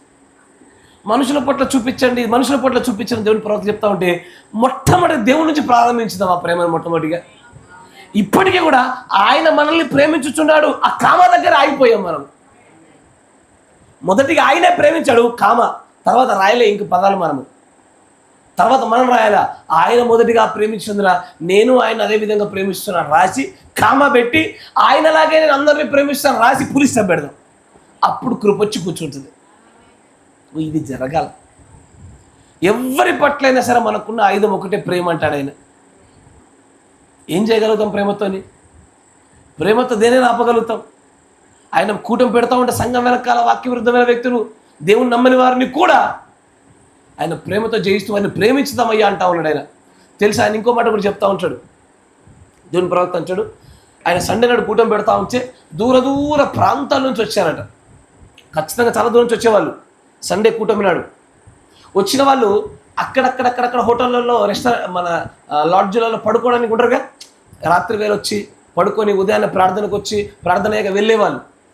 ఈ నిట్టాకి బ్రహ్మం గారు ఆ ప్రాంతంలో తిరుగుతూ ఉంటే కొంతమంది వ్యక్తులు ఇదిగో ఎవరో మాట్లాడుతున్నారట. ఏమని? ఇదిగో వాళ్ళు వేరే ప్రాంతం నుంచి వచ్చారు, ఆ పక్కన అదేదో ఆ బ్రహ్మం టబర్నికల్ అనే చర్చ్ కోసం వచ్చారంట, వాళ్ళు ఈ రూములలో ఉంటున్నారు, ఈ హోటల్స్లలో, ఎంత చక్కటి ప్రజలు, ఎంత ప్రేమ కలిగిన వారు అని వీళ్ళు మాట్లాడుకుంటే వెనకాల బ్రహ్మం గారు విన్నారట. ఇది విని ఆయన ఆనందాన్ని చెప్తా ఉంటాడు పులిపిడి మీద, మిమ్మల్ని గురించి 10 మంది ఆ సాక్ష్యాన్ని చెప్తుంటే నేను ఎక్కువ ఆనందపడ్డానని చెప్పాడు ఆయన. అంటే వారి ప్రేమ ఊరి దేవుని నమ్మనటువంటి హోటల్ యాజమాన్య ప్రజలు మాట్లాడుకుంటే ప్రవక్త దాని గురించి పులిపిడి మీద చెప్తా ఉంటాడు ఆయన. ఎంత గొప్ప సాక్ష్యాన్ని పొందుకున్నారు. ఇది కదా love projecting and sovereign grace taking place అంటాడు. ప్రేమ ప్రసరం చేయబడి కృప దాని స్థానాన్ని తీసుకోవడం, ఈ రూపంలో సాక్ష్యం రావాలంటాడు ఆయన అక్కడ. ఇంకొంచెం ముందు చదవండి, సమయం బట్టి చదవండి. Love is the greatest weapon that God ever put in the hands of man, and through that you can't fool people. You can't. ఈ గొప్ప ఆయుధం చేత మన ప్రజల్ని మోసం చేయలేం. ఈ ఆయుధం వల్ల ఎవడైనా ఓడిపోవాల్సిందే కదయ్యా, కరెక్టేనా? ఎలాంటి గొప్ప యుద్ధాలైనా సరే ఈ ఆయుధంతో ఆగిపోయాయ్యా, కరెక్టేనా? మరికొన్ని విషయాలు చూద్దాం. దేవుడు ప్రవక్త అంటాడు దీంట్లోనే మరొక చోట కూడా 14వ పేరాలో చెప్తారు చూడండి, ఇది మనకు చాలాసార్లు తెలుసు. ఆయన అంటాడు దాంట్లో 14వ పేరు చూడండి, ఇక్కడ ఈ ఎద్దు నన్ను చంపుచున్న ఈ ఎద్దు విషయంలో కూడా అది దాని కాళ్ళపై నిలబడేది, నన్ను చూడగానే నన్ను చూస్తున్నది, బలముగా ముక్కులోంచి అనేటువంటి గాలి వీసింది, నన్ను చూసి దాని కొమ్ములు ఇలా ఆడించింది భూమి మీదకి. నేను చుట్టూ చూశాను, అక్కడ ఏమీ లేదు. అక్కడ ఒక అధికారిగా అక్కడ నేను ఒక గన్నును కలిగి ఉండాలి. ఆయన ఏమన్నాడు తెలుసా, నేను ఒక్కనే వెళ్తున్నాను, నా ఎదురుగా ఎద్దుంది, ఇదివరకే చాలా మంది చంపినటువంటి న్యూస్ విన్నాను, నా చుట్టూ ఎవరూ లేరు, నా దగ్గర ఆయుధాలు వెతుక్కుంటున్నాను అన్నాడు ఆయన. ఇదే పరిస్థితి మనం కూడా చాలాసార్లు ఉన్నాం. మన ముందు సమస్య పెట్టబడ్డది, ఆ సమస్యను గెలవడం కొరకు మనం కూడా కొన్ని ప్రత్యేకమైన భూలోక సంబంధమైన శరీర ఆయుధాల కోసం వెతికాము. బ్రహ్మం గారు అంటారు నా ఆయుధమేది గన్ను, కానీ ఈ శరీర సంబంధమైన భూలోక సంబంధమైన ఆయుధం లేదు అక్కడ. తర్వాత అంటారు చూడండి, నా దగ్గర ఆ యొక్క గన్నె ఉండుంటే ఆయుధంతో దాన్ని చంపేవాడిని. చంపిన దాన్ని వెల చెల్లించేవాళ్ళ వాళ్ళ యజమానులకు నేను. కానీ నా దగ్గర ఈ భూలోక సంబంధమైన శరీర ఆయుధము ఆ గన్ను లేదు. ఆ రోజున గన్ను తీసుకుపోవడంలో దేవుడు నిజంగానే ప్రవక్త జ్ఞప్తికి తీసుకురావాలని తీసుకొచ్చేవాడా? అబ్సల్యూట్లీ. ఆయన వెళ్ళిపోతా ఉంటే పరిశుద్ధాత్మ అంతరంగంలో ఒక ఆలోచన పెట్టుండేవాడు, go and bring your gun. కరెక్టేనా? పో నీ గన్ను ఆయుధాన్ని తెచ్చుకో అని చెప్పుండేవాడైనా, కానీ కావాలని దేవుడు దాన్ని గుర్తు చేయించాల. ఎందుకంటే ఆయనకు ఆ రోజున ఆ గన్ను కంటే శక్తివంతమైన మరొక ఆయుధాన్ని ప్రయోగించవలసిన సందర్భం రావాలి అక్కడ. ఆయన అంటాడు ఆయన వచ్చాడు అలాంటి క్షోభకరమైన ప్రమాదకరమైన పరిస్థితుల్లో ఆ దైవీకమైన కృపను ఆయన చూపించాలని దేవుడు ఆశపడ్డాడు. అక్కడ ఏదో నన్ను తాకింది అని అంటాడు. గన్ అనే ఆయుధం కంటే ఇంకా ఏదో మంచిదైంది, నన్ను ఏదో తాకింది. ఈ ప్రపంచములోనే ఏ ఆయుధం కన్నా సరే సరిపోల్చిన దానికంటే ఉన్నతమైన ఆయుధం ఏదో తాకింది.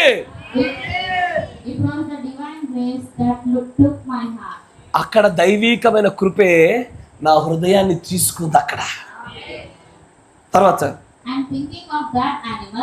ఆ జంతువుని గురించి ఆలోచించుచుండగా నేను ఎట్లా బతకాలని ఆశపడుతాను, అది కూడా ఎలాగ బతకాలని ఆశపడుతుంది. నేను దాన్ని అసహించుకోవడానికంటే బదులుగా అది నా ప్రాణాన్ని తీసే ప్రయత్నం చేస్తుంది. అవునా? అది అవతల ఏం చేస్తుంది? ప్రేమకు ప్రేమ, దోమకు దోమ కాదు ఇది. ఇక్కడ ఏంది? ఇక్కడ ప్రేమకు అక్కడ ప్రాణం తీసే ద్వేషము. అవతల నుంచి ప్రాణం తీసే ద్వేషము, యువతల నుంచేమో ప్రేమ. తర్వాత కానీ నేనైతే దాన్ని ప్రేమించాను అంటాడు. ఈ సందర్భాన్ని చూసినప్పుడు జాగ్రత్తగా గమనించండి. నేను అందుకొరికే ఈ అంశంలో ఈ ఉద్దేశాన్ని మీ ముందు పెట్టాలని ఆశపడ్డా. ఆయన సమస్య రాగానే నీలాగే నాలాగే ఎట్లా మనం పోలీసుల్లో, పెద్దల్లో, మనుషుల్లో ఎట్లా ఆశ్రయిస్తామో ఆయన కూడా ఈ భూలోక సంబంధమైన ఆయుధమైన గన్ను వైపు ఆలోచన పడ్డది. కానీ దేవుడు దాన్ని తీసుకొని ఇవ్వలే. ఆయన అంటాడు, నా గన్ను పోతే పోయింది, కానీ గన్ను కన్నా ఈ భూలోకంలో ఏ ఆయుధముకైనా సరే అన్నిటికంటే ఉన్నతమైన ఆయుధము నన్ను తాకింది. That is called divine love. Gun కన్నా దైవికమైన ప్రేమ గొప్పదన్నాడు. కానీ నిజం చెప్పాలంటే గన్నువాడినే గెలిచేవాడే. గన్నువాడితే ఏమయ్యేది? చచ్చిపోయేది. గెలిచాడా లేదా? కానీ దానికంటే ఉన్నతమైన గెలిపేంటో తెలుసా? ఒకడు చచ్చిపోవడం నాకు ఇష్టం కాదు, వాడు మార్పు చెందుటే నాకు ఇష్టం అనేటువంటి ఆ దైవికమైన విజయమే పడుగులేశాడు ఆయన. దుర్మార్గుడు దుర్మార్గతతో చావడం అని కోరుకునేది, వాడు తన దుర్మార్గతను వదిలి వాడు నీతిమంత మార్గాల వైపు వెళ్ళడమే నాకు ఇష్టం అంటాడు ఆయన. చనిపోవడానికి దేవుడు ఇష్టపడు, మార్పు చెందడాన్ని ఇష్టపడతాడు. మార్పు చెందించడమే నిజమైన విజయం. గన్నుతో మారరు, కర్రలతో మారరు, కోపాలతో మారరు, గద్దింపులతో మారరు, వాటితో నియంత్రించబడతారు. నిజమైన మార్పు దైవికమైన ప్రేమతో సాధ్యము. ఆయన అక్కడ చెప్పిన ఆ మాటలు వింటుంటే నేను గన్ను మర్చిపోయినా అరే తెచ్చుకుంటే బాగుండు. అయినా సరే ఆ తర్వాత అంటాడు, ఎందుకంటే ఇదే సందర్భాన్ని దగ్గర 8-9 వర్తమానాలు చెప్పాడు ఆయన. కానీ ఇక్కడ అంటాడు, దేవుడు ఆ రోజున తన దైవికమైన కృపను చూపించాలని కావాలని నన్ను గన్ను మర్చిపోయేట్టుగా చేశాడు. ఆ ఆయుధాన్ని వద్దన్నాడు, మరొక ఆయుధాన్ని నా చేతికి ఇచ్చాడు. ఆయన పట్టిన ఆయుధం ఏంటో తెలుసా? గన్ను కంటే శక్తివంతమైంది. ఎవ్వరు లేకుండా ఒంటరిగా ఉన్నా సరే తనకు విజయాన్ని ఇచ్చిన ఆయుధం అది. ఆ ఆయుధం మనకు కావాలి. ఆయుధాన్ని మనం పట్టుకోవాలని ఆశపడతా ఉన్నాను నేను కూడా. కానీ అయ్యా, ఆయుధం ఈ రోజున కనుమరుగవుతా ఉంది. ఆయుధం పదును తగ్గిపోయింది. ఆ ఆయుధమును గురించి మాట్లాడుతూ ఉంటే ఎట్లయిపోయింది తెలుసా? ఈ రోజున మనతో పాటు ఏకీభవించలేదు, వాడు మనోడు కాదని చెప్పేసి ద్వేషములు ప్రారంభించినటువంటి దినాలు ప్రారంభమయ్యాయి. కరెక్టేనా? కానీ మనతో ఏకీభవించిన వాడు మన ప్రేమను చూసిన ఒక దినాన్ని వాడు మళ్ళీ మనలోకి తిరిగి రాగలడానికి వాడు ఆలోచన చేసే విధంగా ప్రేమను ప్రచురణ చేయాల్సిన చోట అసలు ఆ ప్రేమ ఎగిరిపోయింది. అంటే మిసాలు చాలా చోట్ల నేను మిగతా వారి గురించి కంటే ఎక్కువ మీ పైన గురించి ఎక్కువ బాధ్యత కలిగి ఉన్నా. మీ ప్రేమలు చల్లారనివ్వకండి, మీ ఆయుధాల పదులు పోనివ్వబాకండి, ఆయుధం చిన్నగా చేసుకోబాకండి, ఆయుధాన్ని బలంగా వాడండి, తిట్టనివ్వండి, కొట్టనివ్వండి, మాటనివ్వండి, మిమ్మల్ని నిజంగా చంపే ప్రయత్నం చేయండి, మోసం చేయనివ్వండి, వాళ్ళని గురించి అవహేళన చేయని వెనకాల మాట్లాడుకొని నీ దగ్గరలో ఏకైక ఆయుధం ఒకటే, ప్రేమతో మాట్లాడు. That is the greatest weapon. Gun కన్నా గొప్ప శక్తివంతమైంది. నేను గన్ను పెట్టి నిద్రపోతే కాలుస్తా అన్నా అనుకో, నువ్వేం చేస్తావు? ఇక్కడ నిద్రపోతావా? ఇట్లా కూర్చుంటావు, అవునా కదా? కానీ అదే దైవికమైన ప్రేమతో మీరు మార్చడం కోసం, మీరు బాగుపడడం కోసం చెప్తున్నానన్నమాట. నేను చెప్తూ ఉండగా ఒక రోజున అది నీ హృదయంలో కూర్చున్నప్పుడు నువ్వు అర్థం చేసుకోగలుగుతావు, నన్ను నా కుటుంబీకుల కన్నా దేవుని రక్తం వల్ల కడగబడిన ఈ బంధమే నన్ను అత్యధికంగా ప్రేమించిన ఏర్పడుతుంది నీకు. ఆ రోజు నువ్వు సాక్ష్యం కూడా ఇస్తావు. కరెక్టేనా? బ్రహ్మం గారు ఒక మాట చెప్తా ఉంటారు.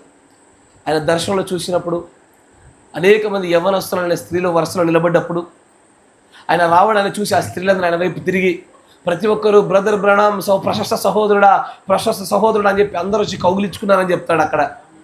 ఎందుకని ఆయన కౌగులించుకున్నారు? ఆయన రక్త సంబంధికుడా? వాళ్ళ కులంలో పుట్టాడా? వాళ్ళ కుటుంబంలో పుట్టాడా? ఆయనకైనా వ్యాపారాలు ఇచ్చాడా? ఆయనకు లోన్లు ఇచ్చిన మేనేజరా? ఎవరైనా దైవీకమైన ప్రేమ చూపిన వాడే. దైవీకమైన ప్రేమ ఎక్కడ ఉంటుందో అదే కుటుంబం అయ్యా. కుటుంబం అంటే నా సొంత ఇల్లు. చాలామంది నేను చూస్తూ ఉంటాను, సొంతూరులో ఇల్లు ఉండాలా, ఇట్లాంటి సెంటిమెంట్ పట్టుకుంటూ ఉంటారు. సొంతూరులో కాదు ఇల్లు ఉండాల్సింది, ఏడుండాలా? దైవీకమైన ప్రేమ ఉన్న చోటు ఉండాలా. అది మనం ఉండాల్సిన చోటు, అది మన కుటుంబము. బయట ప్రజలు మీరు ఒకటి అంటున్నారు చూసినావా? అవి ఆ మాట దైవీకమైన ప్రేమల చోటు రావాలా. మీరు ఒకటే ఎప్పటికైనా. ఎట్టి చెప్పండి, మీరు ఒకటి పోండి. గాడ్ విషయంతో ఇచ్చింది కాక మిగతా విషయాల తర్వాత బాగా చూసుకుందాం. ప్రార్థన చేసుకుందాం. మన మధ్యలో ఉన్నటువంటి సహోదరులు పీటర్ బ్రదర్ గారు ప్రార్థన చేస్తాం. స్తోత్రం స్తోత్రం స్తోత్రం స్తోత్రం స్తోత్రం స్తోత్రం.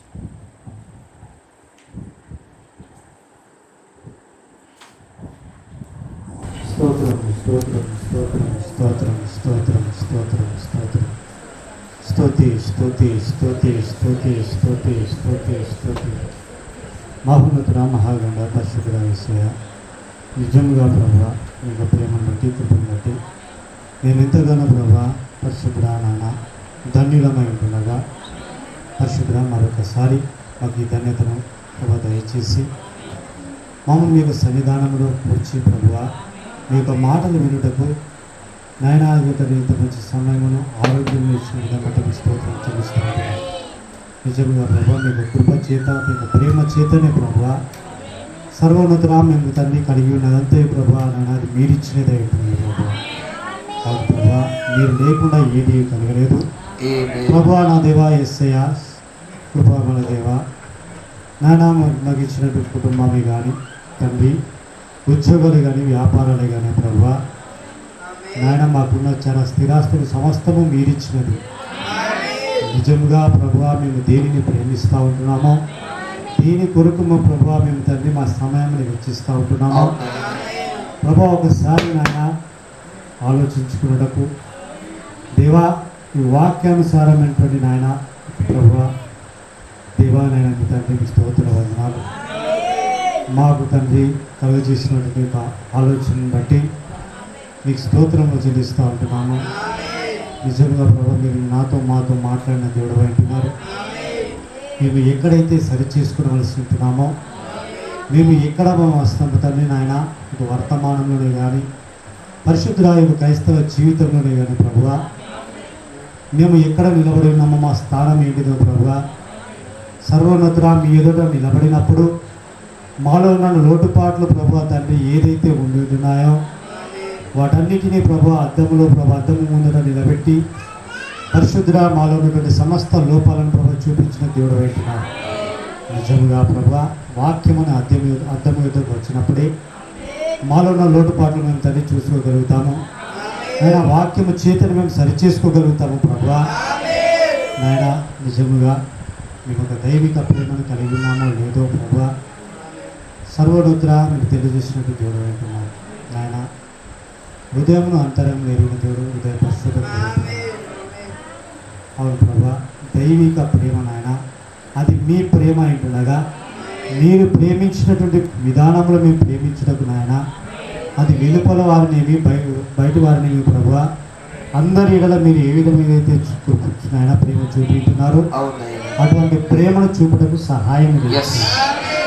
అవును నాయన అపోస్తులైన పౌలు గారు చెప్పిన విధంగా నాయన పరిశుద్ధుడా మీ యొక్క పత్రికలుగా మేము ఉండకు సహాయం తెచ్చాము. అవును ప్రభా మమ్మల్ని చదివేవారు తండ్రి నాయన వారు తండ్రి మమ్మల్ని చదువుచుండగా నాయన మాలో మిమ్మల్ని చూచుటకు సహాయం తెచ్చాము. అటువంటి సారూప్యంలోకి మేము వచ్చుటకు సహాయం తెచ్చాము. నిజంగా ప్రభా మాకు సమస్య వచ్చినప్పుడే కానీ మాకు ఇరుకులు ఇబ్బందులు వచ్చినప్పుడే కానీ నాయన అనారోగ్యం వచ్చినప్పుడే కానీ నాయన సర్వోన్నతుడ అనేకమైనటువంటి క్లిష్ట పరిస్థితులలో ప్రభా మేము మా ఆయుధములు ఏవైతే ఉన్నాయో నాయన భౌతిక సంబంధమైనటువంటి ఆయుధాల వైపే చూస్తున్నాము కానీ నిజమైనటువంటి నాయన ఓ ప్రభా మీ మీద ఆధారపడలేకపోతున్నాము, మీకు లోబడలేకపోతున్నాము నాయన. మా యొక్క తప్పిదములు తండ్రి ఒప్పుకొనలేకపోతున్నాము ప్రభా. ప్రార్థన ద్వారా మేము దాన్ని సాధించలేకపోతున్నాము ఆయన. సహవాసంలో ప్రభావ ఉండలేకపోతున్నాము నాయన. ఒక పరిశుద్ధాత్మను ప్రభావ మేము పొందలేకపోతున్నాము. వాటన్నిటిని ఆయుధాలుగా ప్రభా తండ్రి నాయన యేసయ్య ప్రభా యొక్క ప్రేమను ఆయుధంను మేము వాడలేకపోతున్నాము. అంతకు మించినటువంటి నాయన పరిశుద్ధ ప్రేమ కూడా ఒక స్థాయి వరకే ప్రభా నడిపిస్తుందని సెలవిచ్చినటువంటి ప్రభా ఆ కృపను మేము పొందలేకపోతున్నాము తండ్రి. మేము కృప పొందుటకు ఏదైతే చేయవలసి ఉంటున్నామో ప్రభా కృప పొందుటకు ప్రభా ఏదైతే కలిగి ఉండవలసి ఉంటున్నామో ఆ దైవికమైనటువంటి ప్రేమను మేము కలిగి ఉండటకు సహాయం తెచ్చింది. అవునైనా అంతము వరకు ప్రభా మేము సహించినట్లు మాకు సహాయం తెచ్చింది ప్రభా. అంతవరకు సహించినప్పుడే నాయన ఆ కృపయేమో మనం ముందుకు తీసుకుని వెళ్ళినది ఉంటుండగా జీవముల ప్రభువా జీవాధిపతి యేసుక్రీస్తు రాజా సర్వోన్నతుడా ప్రభువా నన్ను మమ్మల్ని జ్ఞాపకం చేసుకున్నాను. వెలుపల వారి ఏడలనేవి నా సహోదరి సహోదరుగా ప్రభా మీ రక్తము చేత కడగబడినటువంటి నాయన ప్రభా మీ ప్రభా తండ్రి మీ రక్తము ద్వారా నాయన కడగబడినటువంటి నాయన నా యొక్క రక్త సంబంధికులు జ్ఞాపకం చేసుకున్నాడు. అవును నాయన, నిజంగా ప్రభా మీరే ప్రభా వీరే మా యొక్క తల్లి తండ్రి ప్రభా సహోదరులు ఉంటుండగా సర్వోన్నతుడ వారి పట్ల ప్రభా నిజమైనటువంటి ప్రేమను చూపడానికి సహాయం చేయండి. ప్రేమమేడ కరుణమేడ మా సాక్ష్యము ప్రభా మొదటగా ప్రభా తండ్రి నాయన యేసయ్య ఈ యొక్క లోపలి వారి ఎదుట ప్రభా మాకు సాక్ష్యం నిలిపడానికి సహాయం చేయండి. అటు తర్వాత నాయన తండ్రి బయట వారి ప్రభా సాక్ష్యం కలిగడానికి సహాయం చేయండి. మీ ఎదుట ప్రభా నా తండ్రి మేము నిర్దోషులుగా ఉండడానికి సహాయం చేయండి. అటువంటి నాయన క్రియలు మేము చేయనట్లు మాకు కృప చూపమని మీరు సహాయం చేయమని దేవా, మీకు సహాయం లేకుండా మేము ఏమీ చేయలేము నాయన. అల్పులము అయోగ్యులము నాయన, ఎన్నికలేని వారం ప్రభా మీకు ప్రేమ చేత కృప చేత మమ్మల్ని ఏర్పరచుకున్న దేవుడవు. నిజముగా ప్రభా కృపయే మమ్మల్ని తండ్రి రక్షించి ఉంటున్నది, కృపయే మమ్మల్ని కాపాడుతూ ఉంటున్నది నాయన, కృపయే ప్రభా మమ్మల్ని నడిపిస్తూ ఉంటున్నది నాయన. కృపలోనే ప్రభా మేము తండ్రి నాయన ఆ కృప రెక్కల కిందనే మేము తండ్రి ప్రభా దాగుకొని ఉంటున్నాం నాయన. ఆయన కృప చేతుల ప్రభావం రక్షించమని నడిపించమని ప్రభా ఆ ఎత్తబాటులో కూడా కృపే మమ్మల్ని ఉంచేదంటున్నాగా నాయన. నీ కృప చూపు మనం ప్రభా, నీ కృపను మా ఏరిలో ఉంచమని నాయన దయతో జ్ఞాపకం చేసుకున్నామని సమస్త విషయములు మీరు ఆదిమ స్వాధీనం ఉంచుకున్నాను.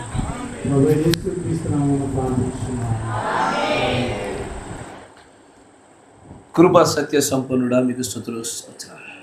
ఇంతవరకు కూడా ఆ యుద్ధంలో వాడవలసినటువంటి ఆ గొప్ప ఆయుధాలలో అన్నింటికంటే శక్తివంతమైన ఆయుధముగా ఆ దైవికమైన ప్రేమను మీరు నిలబెట్టినారు ప్రభు. ఆ ఆయుధము లేకుండా మరి ఏ ఆయుధం ఉన్నను కూడా మేము ఈ యుద్ధాన్ని గెలవలేము ప్రభు. దయచేసి మరలా ఈ యుద్ధంలో గెలుచుట కొరకైనటువంటి అత్యంత ప్రధానమైనటువంటి ఆయుధాన్ని మేమందరము కూడా మరలా దాన్ని కలిగి ఉండలాగున, అత్యంత శక్తివంతమైన దానిగా దాన్ని వాడులాగున, దాని పదులలో కానీ దాని వాడుటలో నాణ్యతలో కానీ అది అన్నిటికన్నా ముందుంచబడేలాగా సహాయం దయచు.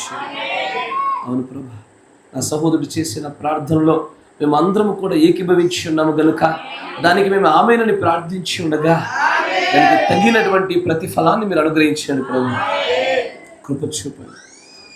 ఈ ఆయుధాన్ని వాడినప్పుడు మీ ప్రవక్తను ప్రభు మీరు చూసి ఉండగా ఆ గన్ను లేదని ప్రభు ఆయన ఆలోచన కలిగాడే కానీ అంతకంటే మించిన ఆయుధాన్ని తను కలిగి ఉండడం సెలవిచ్చి ఉండగా, అవును నాయన, మా ముందుంచబడిన ప్రతి సమస్యలు కూడా ఇలాంటి ఒక గొప్పదైన ఆయుధాలతోనే మేము విజయం వైపు అడుగులు వేయాలన్న సహాయం దయచు.